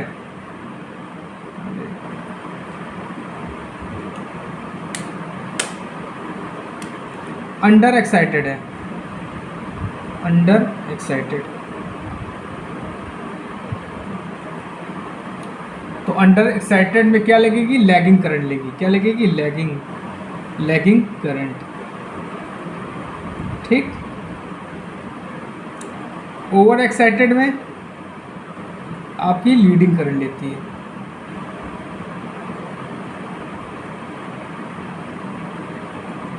ठीक। तो इसमें आंसर क्या हो जाएगा, कम उत्तेजित है तो आपकी लैगिंग करंट।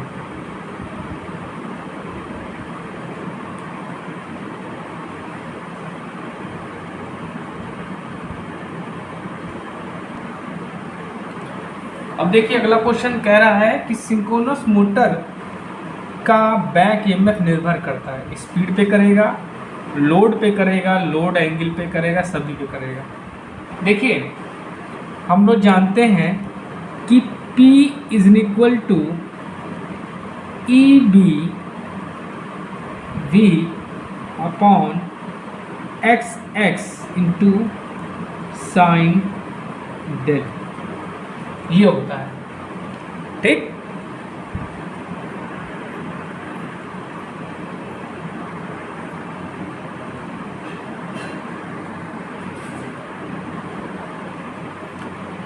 ओके। अगर हम इधर पक्षांतर कर दें तो EB इक्वल टू क्या हो जाएगा, EBV sine del into T XX। So अगर हम EB की वैल्यू निकालें तो EB इक्वल टू क्या हो जाएगा, TXX upon V sine del. ठीक। तो इस इक्वेशन से हमको क्या पता चल रहा है, इस इक्वेशन से ये पता चल रहा है कि जो आपका सिंक्रोनस मोटर का जो बैक ईएमएफ होगा वो क्या होगा, इस लोड एंगल पे डिपेंड करेगा। ठीक है। तो इसमें आंसर क्या हो जाएगा आपका, लोड एंगल। क्या हो जाएगा, लोड एंगल। बच्चों ये जो आपका बैक ईएमएफ है ये आपका एक्साइटेशन पे भी डिपेंड करता है। किस पे, एक्साइटेशन पे, एक्साइटेशन पे भी डिपेंड करता है। अगर मान लीजिए कभी कभी आपको लोड एंगल ना दिया हो, एक्साइटेशन दे दिया हो, तो आप एक्साइटेशन पे आँख मूंद के आंसर लगा देंगे। ठीक है। चलिए लास्ट क्वेश्चन आज का देखते हैं।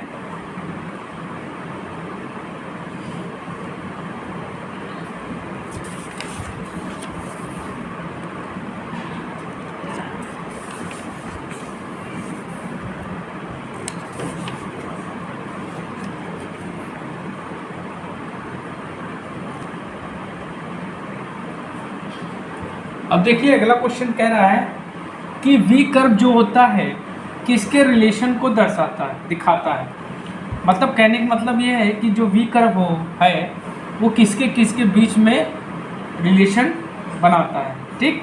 तो बच्चों इसमें आंसर क्या हो जाएगा आपका, फील्ड करंट और आर्मेचर करंट। चलिए वी कर्व थोड़ा देख लेते हैं।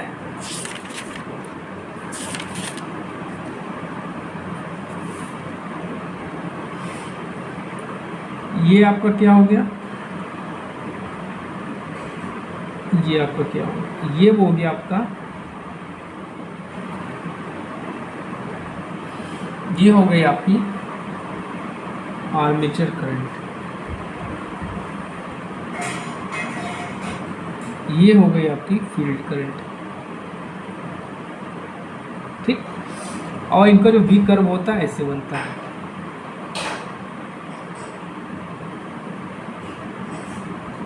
ठीक। बनाना थोड़ा और इसको ऐसे बना दीजिए आप। ठीक। ये होता है आपका लैगिंग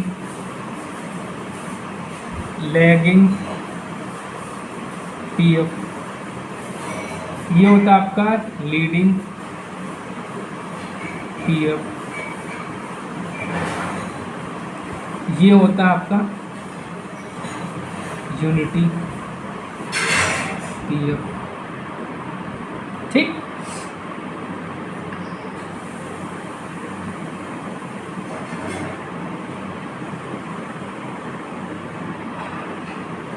ये आपका क्या होगा, ये आपका फुल लोड, ये आपका हाफ लोड और ये आपका जीरो लोड। ठीक। ये आपका हो गया बच्चों वी कर्व। अब हम बात करेंगे उल्टा वी कर्व। उल्टा वी कर्व के बारे में बात कर लेते हैं। तो उल्टा वी कर्व आपका ये हो जाएगा, ये आपका cos फाई और ये आपका फील्ड कर्व। वी कर्व आपका उल्टा ये बनता है, मतलब इसके भी उल्टा वी कर्व किसके बीच बनेगा, फील्ड करंट और पावर फैक्टर के बीच में। तो बच्चों आज मैंने आपको मोस्ट इम्पॉर्टेंट 10 MCQs आपके सिंक्रोनस मशीन के सॉल्व कराए हैं। इन MCQs से रिलेटेड जो भी क्वेश्चंस आपके बन सकते थे वो भी मैंने आपको बताए हैं। इन क्वेश्चंस को कोशिश करिएगा, ध्यान से देखिए, समझिए और कोशिश करिएगा पूरा वीडियो देखिए, क्योंकि मैं आप लोगों के लिए बहुत अच्छे अच्छे क्वेश्चन ढूंढ के लाता हूं जो कि बहुत इम्पॉर्टेंट है आपके टेक्निकल एग्ज़ाम के लिए और आपके CBT एग्ज़ाम के लिए। ठीक, अगर आप मेरे चैनल पर नए हैं तो प्लीज़ मेरे चैनल को लाइक करिए, शेयर करिए एंड सब्सक्राइब करिए, जिससे आपका कल्याण हो सके।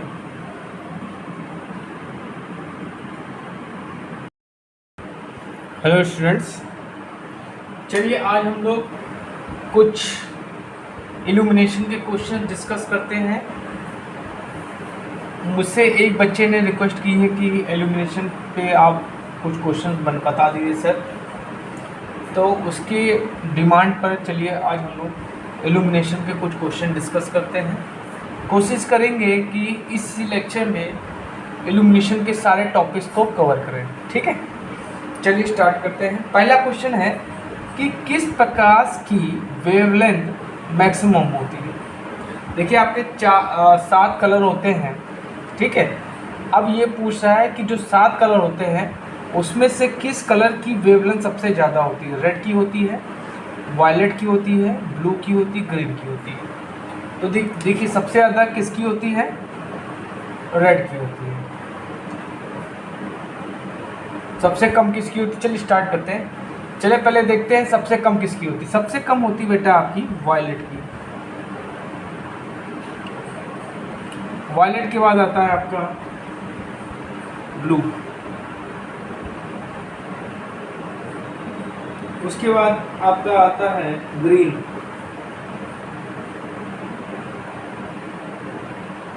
उसके बाद आता है आपका येलो, उसके बाद आता है आपका रेड। तो सबसे कम वायलेट और सबसे ज़्यादा आपका रेड।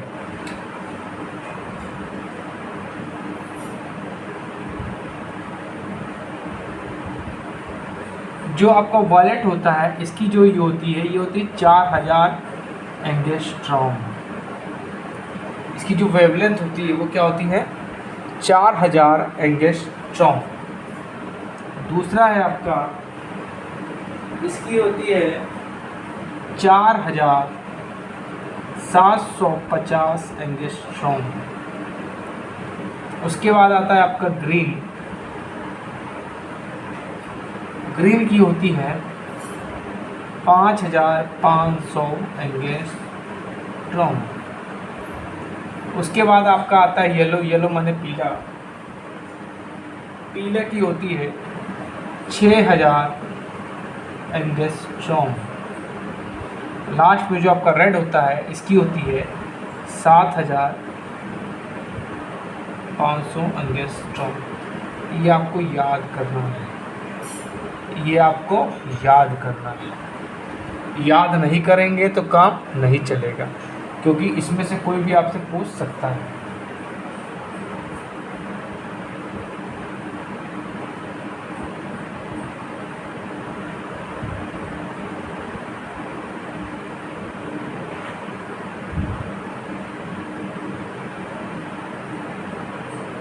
अगर आपसे पूछा जाए कि प्रकाश की चाल कितनी होती है, ठीक है, तो speed of light, speed of light ये भी पूछ लेता है। तो ये होता है 3 × 10⁸ मीटर पर सेकेंड।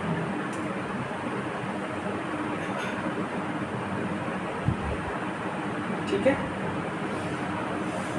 और इसके बराबर आपकी स्पीड ऑफ करंट होती है। Speed of current speed of current जो होती है प्रकाश के स्पीड के बराबर होती है।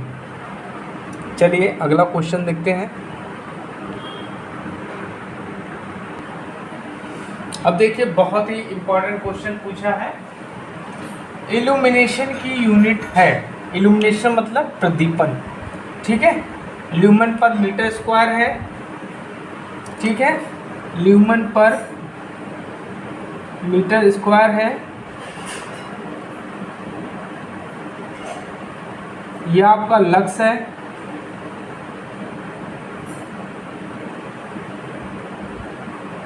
या आपका कैंडला है, या आपका ल्यूमन है, या आपका ल्यूमन पर मीटर स्क्वायर और लक्स। तो देखिए इल्यूमिनेशन की दो यूनिट होती है बेटा, इल्यूमिनेशन की दो यूनिट होती है। क्या होती है?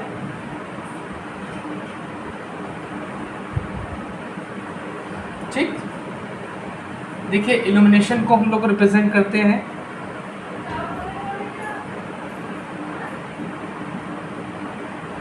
ई से। किससे रिप्रेजेंट करते हैं? ई से, ठीक है। और ये क्या होता है? Luminous flux, luminous flux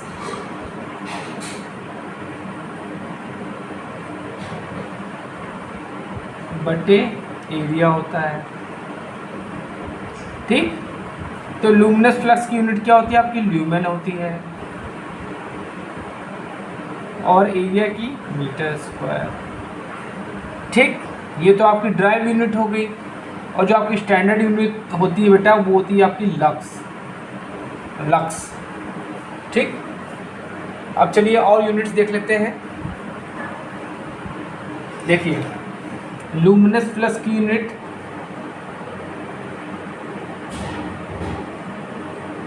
flux, इसकी यूनिट होती है आपकी ल्यूमेन। चलिए सबको लिख लेते हैं पहले, फिर बताते हैं आपको। लुमिनस इंटेंसिटी, ये बच्चों उन लोगों के लिए भी वीडियो है जो आपका सीबीटी एग्ज़ाम की तैयारी कर रहे हैं, फर्स्ट ईयर के बच्चे, उनके कोर्स में आपका चैप्टर इल्यूमिनेशन है, उनके लिए भी बहुत इम्पॉर्टेंट है क्योंकि यूनिट से क्वेश्चंस उसमें आते हैं, ठीक है।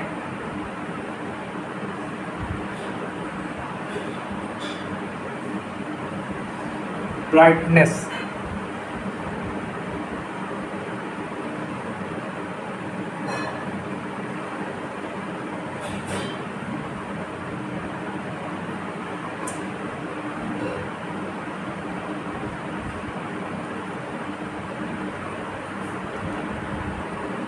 सॉलिड एंगल,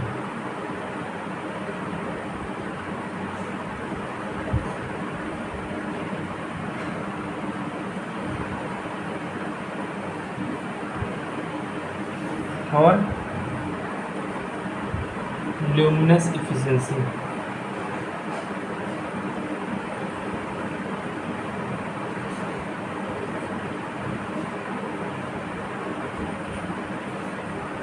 चलिए लुमिनस फ्लक्स की यूनिट होती है आपकी, वो होती है आपकी ल्यूमेन। क्या होती है? ल्यूमेन,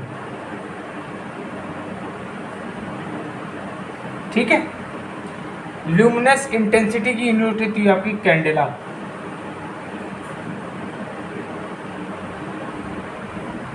ब्राइटनेस की यूनिट होती है आपकी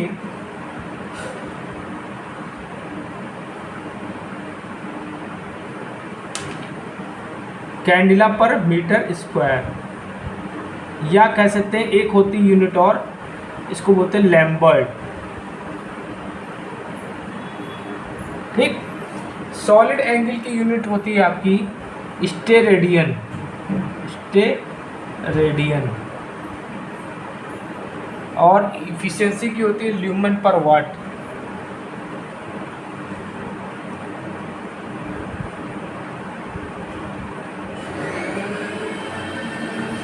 इसको आप लोग नोट कर लीजिए।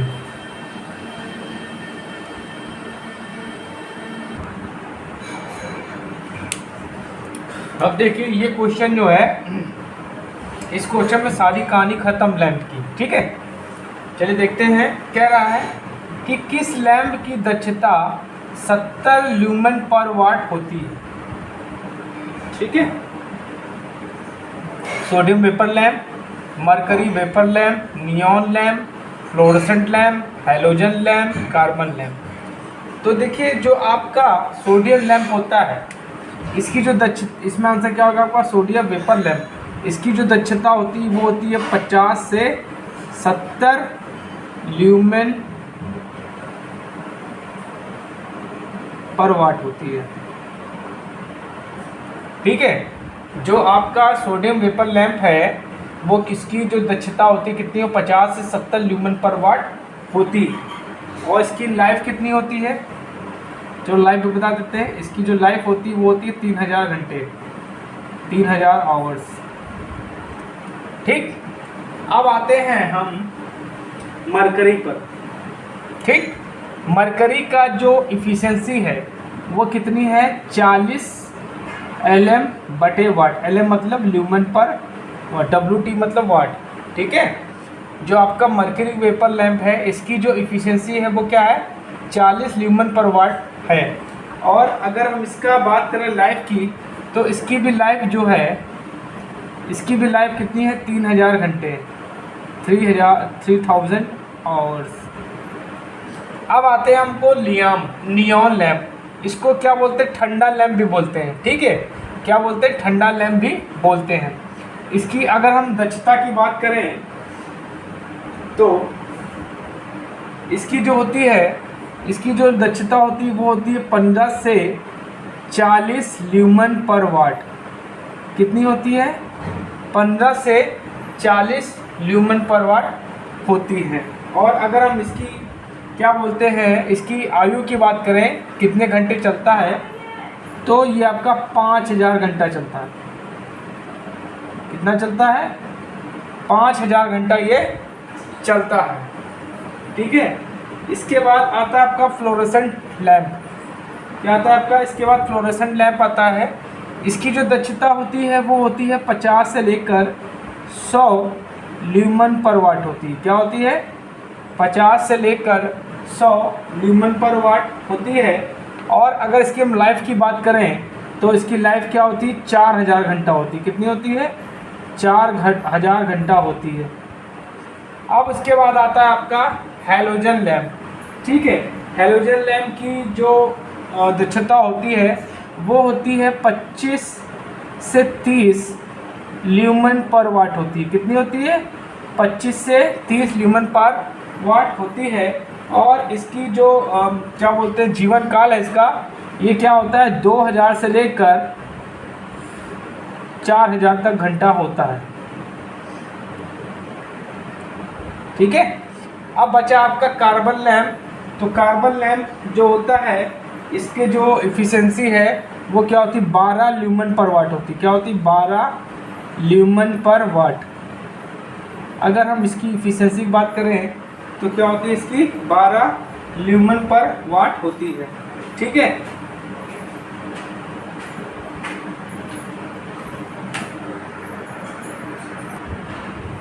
अब देखिए बहुत इंपॉर्टेंट क्वेश्चन है। टंगस्टन का गलनांक होता है 3400 degree Celsius, 1084 degree Celsius, 3350 degree Celsius, 961 degree Celsius. तो जो टंगस्टन का गलनांक होता है बच्चों, तो टंगस्टन का गलनांक क्या होता है, ये होता है,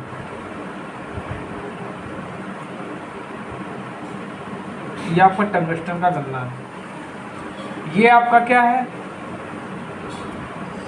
ये आपका है, ये आपका कार्बन, ये कार्बन का गलनांक, ये आपका सिल्वर का, और ये जो है आपका गलनांक, ये आपका कॉपर का। ठीक, टंगस्टन के क्या बनाए जाते हैं, फिलामेंट बनाए जाते हैं। क्या बनाए जाते हैं, फिलामेंट। ठीक, कॉपर का प्रयोग हम लोग वाइंडिंग में करते हैं।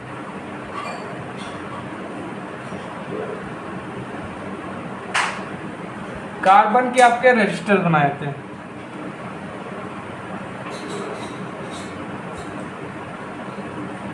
ब्रश बनाया जाता है मोटर का।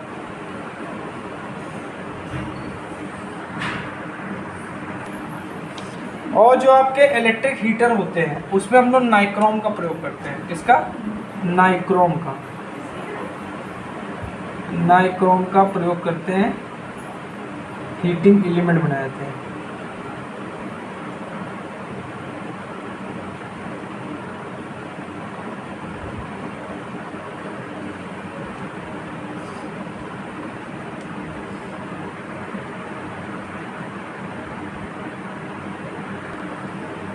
बहुत ही अगला क्वेश्चन देखते हैं, बहुत इंपॉर्टेंट है ये। आपका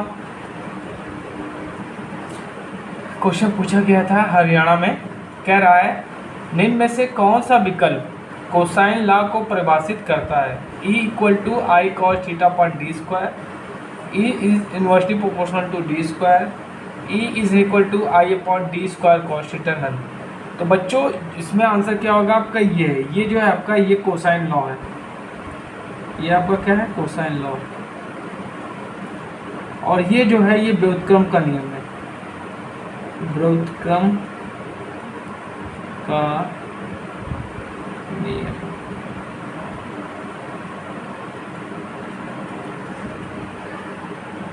जो E होता है वो क्या होता है? I cos थीटा के डायरेक्टली प्रोपोर्शनल होता है तथा दूरी के वर्ग के इनवर्सली प्रोपोर्शनल होता है। तो this is equation first, this is equation second. तो इसी को एक में मर्ज कर देते तो ये बन जाता है आपका cosine law, I cos theta by. कुछ बुकों में आपको डी स्क्वायर मिलेगा, कुछ बुकों में आपको आर स्क्वायर मिलेगा।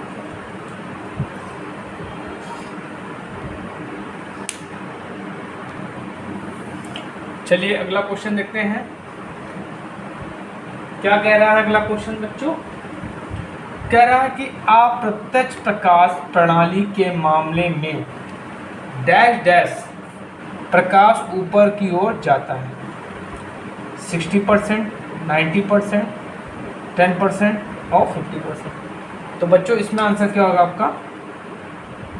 90%। देखिए जो लाइटिंग सिस्टम होता है वो आपका 4 प्रकार का होता है। एक होता है आपका डायरेक्ट लाइटिंग सिस्टम। क्या होता है? Direct lighting system. इसमें क्या होता है? 90% जो प्रकाश होता है वो क्या होता है? नीचे की ओर जाता है। ठीक, क्या होता है? नीचे की ओर जाता है। ठीक, मतलब जहाँ पे हमको काम करना है, जैसे हम नीचे काम कर रहे हैं तो नीचे पे हमको 90% प्रकाश मिलेगा और 10% जो है आपका ऊपर जाएगा। ठीक, इसका प्रयोग कहाँ करते हैं हम लोग? इसका प्रयोग घरों और औद्योगिक प्रतिष्ठानों में करते हैं। औद्योगिक प्रतिष्ठानों में। ठीक, इसके बाद आता है आपका इनडायरेक्ट लाइटिंग सिस्टम। इनडायरेक्ट, लगता है इंक खत्म हो गई हमारे मार्कर की।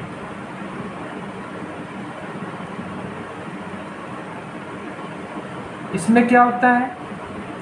इसमें जो होता है 60% से लेकर 90% प्रकाश आपका ऊपर जाएगा। ठीक है, और बाकी जो होगा नीचे आएगा। 10% जो है नीचे आएगा। ठीक, इसका प्रयोग कहाँ करते हैं हम लोग? इसका प्रयोग हम लोग सिनेमा हॉलों में करते हैं। सिनेमा हॉलों में, सिनेमा हॉल हो गए आपके जहाँ पिक्चर देखने जाते हो। ठीक है, ड्राइंग ऑफिस में करते हैं। ठीक, सजावटी कार्यों करते हैं, सजावटी कार्यों में। ठीक, अब आता है आपका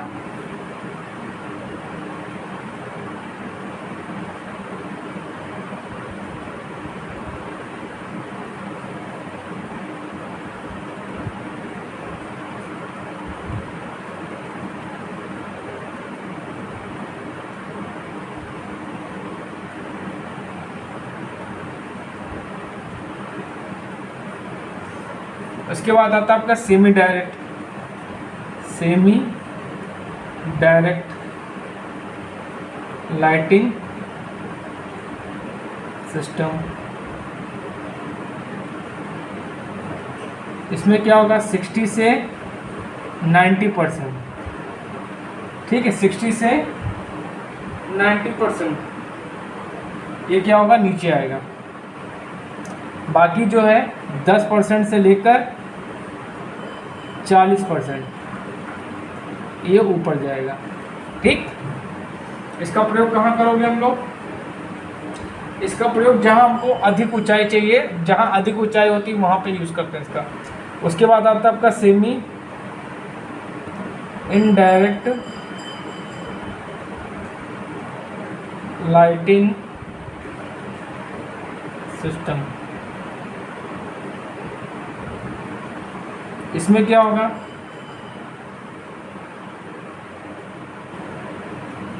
इसमें क्या होता है? वही होता है 60 से 90% प्रकाश कहाँ होगा? ऊपर जाएगा और बाकी जो है नीचे आएगा। इसका प्रयोग हम लोग कहाँ करते हैं?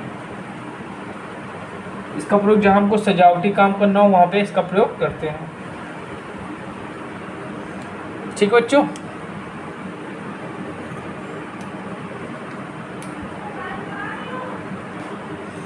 चलिए आज का लास्ट क्वेश्चन देखते हैं बच्चों। कह रहा है कि चोक के कारण ट्यूब लैंप सर्किट का पावर फैक्टर होगा।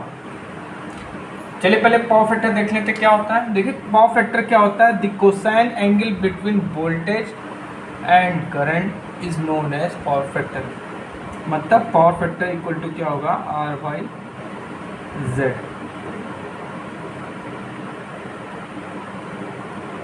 ठीक, अब देखिए अगर आपने अभी मैंने सुबह एसी फंडामेंटल के क्वेश्चंस कराए थे तो उसमें पावर फैक्टर के बारे में बताया था कि पावर फैक्टर क्या होगा। ठीक है, देखिए ये आपका चोक क्या है? एक प्रकार का आपका इंडक्टर है। ये आपका क्या है? चोक है। ये आपका क्या है?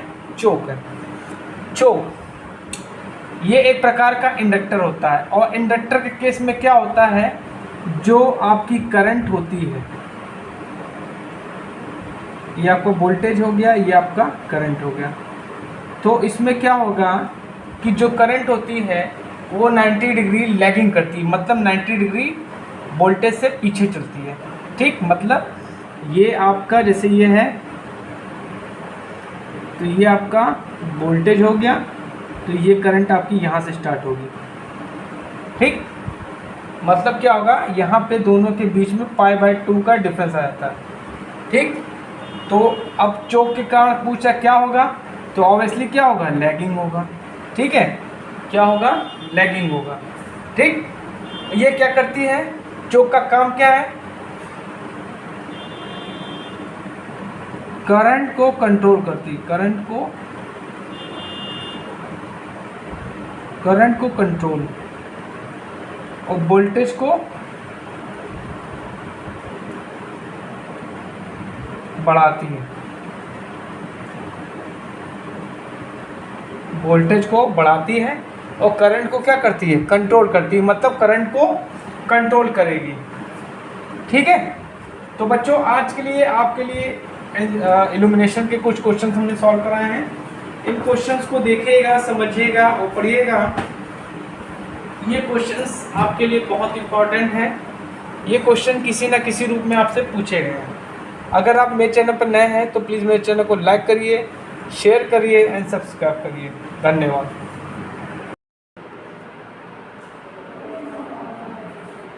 हेलो बच्चों, आपका मेरे चैनल TG2 अड्डा में स्वागत है। आज हम लोग इलेक्ट्रिकल वायरिंग के कुछ इंपॉर्टेंट क्वेश्चन डिस्कस करेंगे। ठीक है, चलिए स्टार्ट करते हैं। इससे पहले अगर आप मेरे चैनल पर नए हैं तो प्लीज़ मेरे चैनल को लाइक करिएगा, शेयर करिएगा एंड सब्सक्राइब जरूर करिएगा। ठीक है, ये क्वेश्चन जो देख रहे हैं आप, ये आपका DMRC में 19/2/2020 में आया हुआ है। क्या कह रहा है कि निम्नलिखित में से सुरक्षित वायरिंग है? Lead sheet, concealed conduit, cleat wiring और CTC। ठीक है। तो इसमें क्या होगा, इसमें जो आपकी क्या होती है, जो आपकी कंसील्ड कंडक्ट वायरिंग होती है, ये आपकी सुरक्षित वायरिंग होती है। क्या होती है आपकी सुरक्षित वायरिंग होती है। ये वायरिंग क्या होती है, दीवारों के अंदर की जाती है, दीवारों के भीतर की जाती है। ये क्या आती है, दीवारों के भीतर की जाती है, जिसके कारण क्या होता है, ये सुरक्षित होती है। ये क्या होती है, सुरक्षित होती है, जिसके कारण क्या होता है, सुंदरता में कोई इफेक्ट नहीं आता, सुंदरता में कोई इफेक्ट नहीं आता। घर की सुंदरता में या कह सकते हैं दीवारों में कोई इफेक्ट नहीं हो सकता। ठीक है, इसको हम लोग छिपी हुई वायरिंग भी कहते हैं। क्या कहते हैं, छिपी हुई वायरिंग, इसको हम लोग छिपी हुई वायरिंग भी कहते हैं। ठीक है, सबके घरों में यही वायरिंग आपकी की जाती है। ठीक है,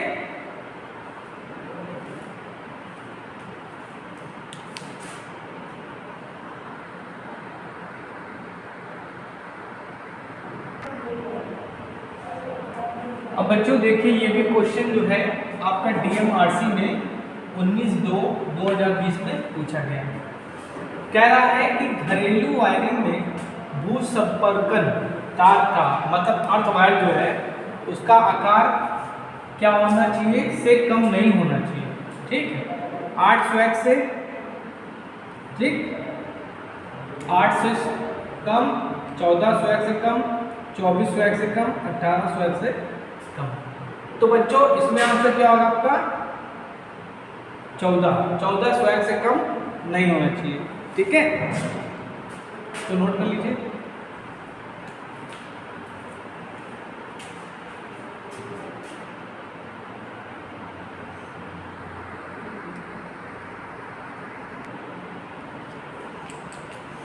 देखिए ये भी अगला क्वेश्चन ये कब आया है, ये भी आपका डीएमआरसी में पूछा गया है। ये भी आपका क्वेश्चन बच्चों कहाँ डीएमआरसी में पूछा गया है। क्या कहा गया है, उस बिंदु को क्या कहा जाता है जहां उपभोक्ता की वायरिंग कट आउट से जुड़ी होती है। उपभोक्ता टर्मिनल कहते हैं, ग्राउंड टर्मिनल कहते हैं, अर्थ टर्मिनल कहते हैं, नल। ठीक, तो इसको कहते हैं हम लोग उपभोक्ता टर्मिनल। इसमें आंसर क्या होगा आपका उपभोक्ता टर्मिनल। ठीक है,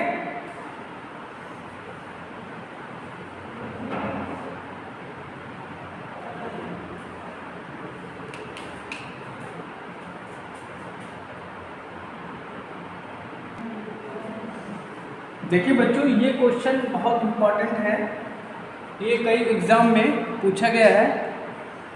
किसमें पूछा गया है, ये आपका डीएमआरसी में पूछा गया है, डीएमआरसी में। ठीक, कह रहा है कि निम्न में से वायरिंग का प्रकार नहीं है, open wiring, wooden casing wiring, conduit wiring, क्लीट wiring. तो बच्चों ओपन की बात हो रही है, तो ओपन मतलब क्या, जब ओपन हो जाएगा तो कुछ होगा ही नहीं, तो इसमें आंसर क्या हो जाएगा, ये मतलब ये वायरिंग का प्रकार नहीं है। ये जो आपकी कंड्यूट वायरिंग है ये आपकी परमानेंट वायरिंग कहलाती है। क्या कहलाती है, परमानेंट वायरिंग कहलाती है, परमानेंट वायरिंग। और ये जो आपकी क्लिट वायरिंग होती है इसको बोलते हैं टेम्परेरी वायरिंग, टेम्परेरी वायरिंग। ठीक है, तो इसमें आंसर क्या होगा आपका ओपन वायरिंग। ठीक है,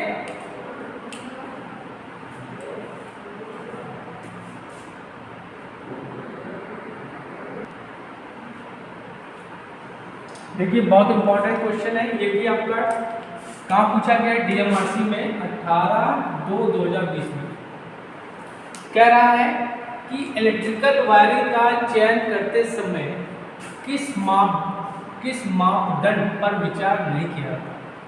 मतलब कह रहा है कि इस पे हम लोग विचार नहीं करते। चालक की सामग्री, ठीक है, कोरों की संख्या, अर्थिंग पॉइंट, वोल्टेज ग्रेडिंग। देखिए हम लोग वोल्टेज ग्रेडिंग का भी क्या करते हैं, मापदंड ध्यान रखते हैं, कोरों की संख्या भी करते हैं, और चालक की सामग्री, मतलब आपका चालक कैसा होना चाहिए, ठीक है। और आपका जो वायर यूज हो रहा है कितने कोर का होना चाहिए, ये भी हम लोग ध्यान रखते हैं। और क्या करते हैं, वोल्टेज ग्रेडिंग, मतलब वोल्टेज के अकॉर्डिंग भी हम लोग यूज़ करते हैं। मतलब क्या है, चालक की सामग्री हम लोग यूज़ करते हैं, मतलब ये देखते हैं कि जो आपका कंडक्टर यूज़ हो रहा है वो अच्छी क्वालिटी का है कि बैड क्वालिटी का है। तो मोस्टली लोग क्या करते हैं, अच्छी क्वालिटी का कंडक्टर यूज़ करते हैं, क्योंकि वायरिंग एक बार होती, बार बार नहीं होती। तो हम लोग इसको भी ध्यान रखते हैं।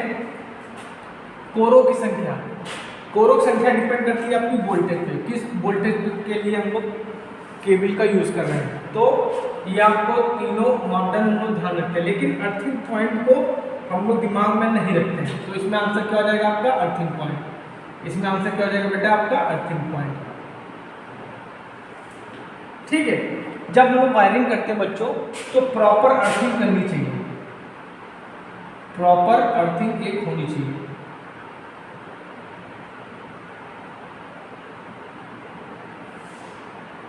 अर्थिंग क्या करता है, अर्थिंग का काम क्या है, अनवांटेड जो आपकी करंट पैदा होती है फॉल्ट के द्वारा, उसको ग्राउंडिंग कर देता है, जिससे हम लोग को झटका वटका नहीं लगता, ठीक है।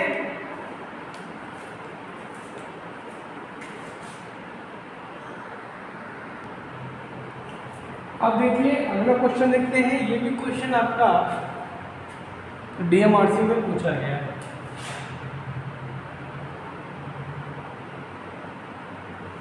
ठीक, कह रहा है कि घरों की वायरिंग के लिए निम्न में से किस सुरक्षा मापदंड का प्रयोग किया जाता है, MCB, ACB, ICB, OCB। ठीक, तो बच्चों इसमें आंसर क्या होगा आपका, MCB। कभी कभी बच्चों आपसे MCB का फुल फॉर्म पूछ लेता है, तो इसका फुल फॉर्म होता है मिनिएचर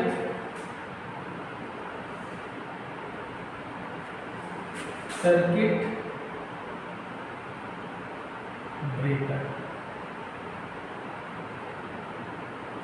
अगर आपसे इससे इसकी रेटिंग पूछे तो इसकी रेटिंग होती है एम्पियर, ठीक है। ये क्या करता है, फॉल्ट होने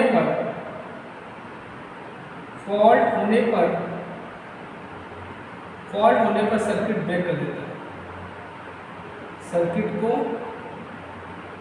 ब्रेक कर देता है। इनका प्रयोग हम लोग 100 एम्पियर तक करते हैं।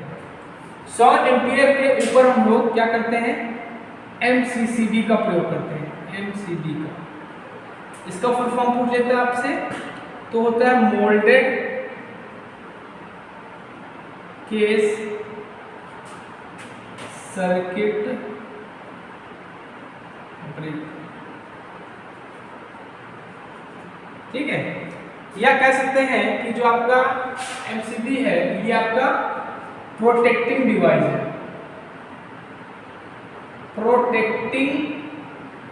डिवाइस है, मतलब ये प्रोटेक्शन का काम करती है, प्रोटेक्टिंग, ठीक। और कभी कभी पूछ लेगा आपका रिले क्या होगा, तो रिले जो होती है ये आपकी फॉल्ट को सेंस करती है,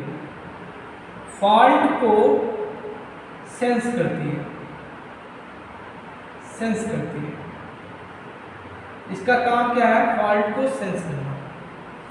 और फॉल्ट को सेंस करेगी, सेंस करने के बाद सिग्नल आपका सर्किट ब्रेकर को देती है, और सर्किट ब्रेकर क्या करता है, सर्किट को ब्रेक कर देगा, ठीक है, जिससे फॉल्ट रुक जाती है।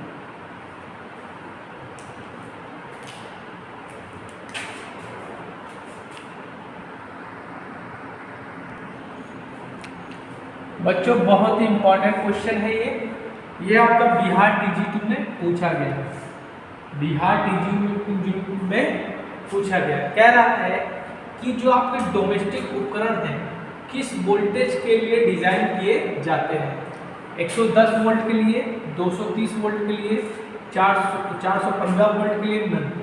तो आपकी जो डोमेस्टिक अप्लायंसेस होते हैं बेटा, डोमेस्टिक उपकरण, डोमेस्टिक मतलब जो घर में उपकरण यूज होते हैं, वो कितने वोल्ट के लिए, वो 220 से लेकर 230 वोल्ट के लिए डिजाइन किए जाते हैं। ठीक है, ये क्या होता है, ये आरएमएस वैल्यू के लिए डिजाइन किए जाते हैं। आरएमएस वैल्यू, जितने भी आपके उपकरण हैं वो क्या करते हैं, आरएमएस वैल्यू पर चलते हैं, आरएमएस वैल्यू पर काम करते हैं।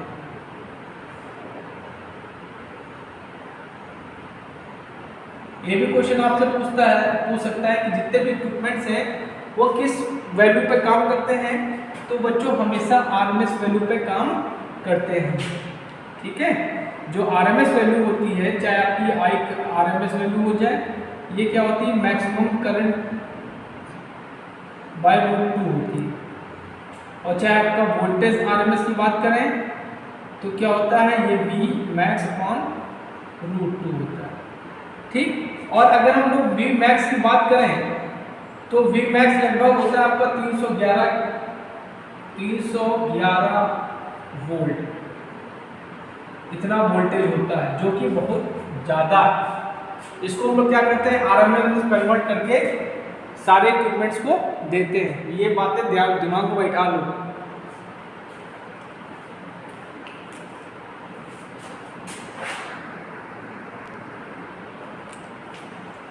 अब देखिए, बहुत अच्छा क्वेश्चन है ये, आपका यूपीआर में TG2 में पूछा गया है। कह रहा है सीलिंग फैन की ऊंचाई जमीन से होनी चाहिए। ठीक है, 2.75 मीटर, 1.5 मीटर, 2 मीटर नन। तो बच्चों इसमें आंसर क्या, जो आपका जो सीलिंग फैन होगा वो आपका कितना होना चाहिए, 2.75 मीटर होना चाहिए। ठीक है, बाकी सबका आप याद कर लीजिए कौन सा कितना होना चाहिए। ठीक है, ये मैंने अपना वीडियो में डाला हुआ है, अगर आपको नहीं पता है तो आप इस वीडियो के कमेंट बॉक्स में लिख के दे दीजिएगा कि सर मुझे बता दीजिए कि ट्यूबलाइट की कितनी ऊंचाई होनी चाहिए, सीलिंग फैन की कितनी होनी चाहिए, डिस्ट्रीब्यूशन की कितनी होनी चाहिए, ये मैं आपको वीडियो बना दूंगा।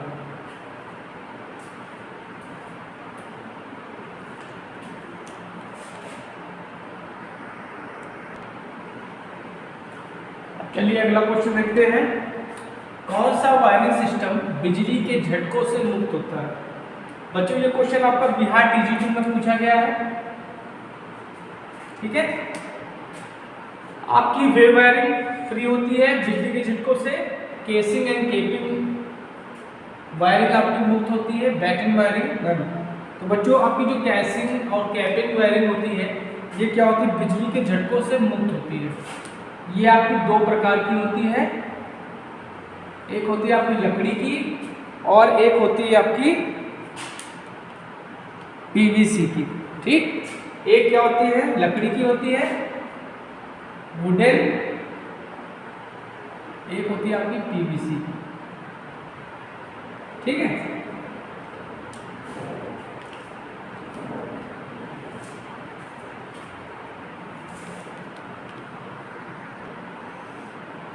ये बच्चों क्वेश्चन देखिए, ये आपका यूपीपीसीएल TG2 में पूछा गया है। यूपीपीसीएल TG2 में कह रहा है कि किसी पावर सर्किट में अधिकतम भार से ज़्यादा नहीं होना चाहिए। 3000 वाट, 6000 वाट, 9000 वाट, 1000 वाट। तो बच्चों इसमें आंसर क्या होगा आपका, 3000 वाट से ज़्यादा नहीं होना चाहिए। और क्या होना चाहिए, 2 बिंदु से ज़्यादा नहीं होना चाहिए। उपभोक्ता क्या होना चाहिए, जो आपका उप परिपथ होता है, उप परिपथ में 2 बिंदु से ज़्यादा नहीं होना चाहिए। तो बच्चों आज मैंने आपको इलेक्ट्रिकल वायरिंग के 10 इंपॉर्टेंट MCQs बताए हैं। नेक्स्ट लेक्चर में आपको 10 MCQs और बताएंगे, तब तक आप इनको पढ़िए। Thank you.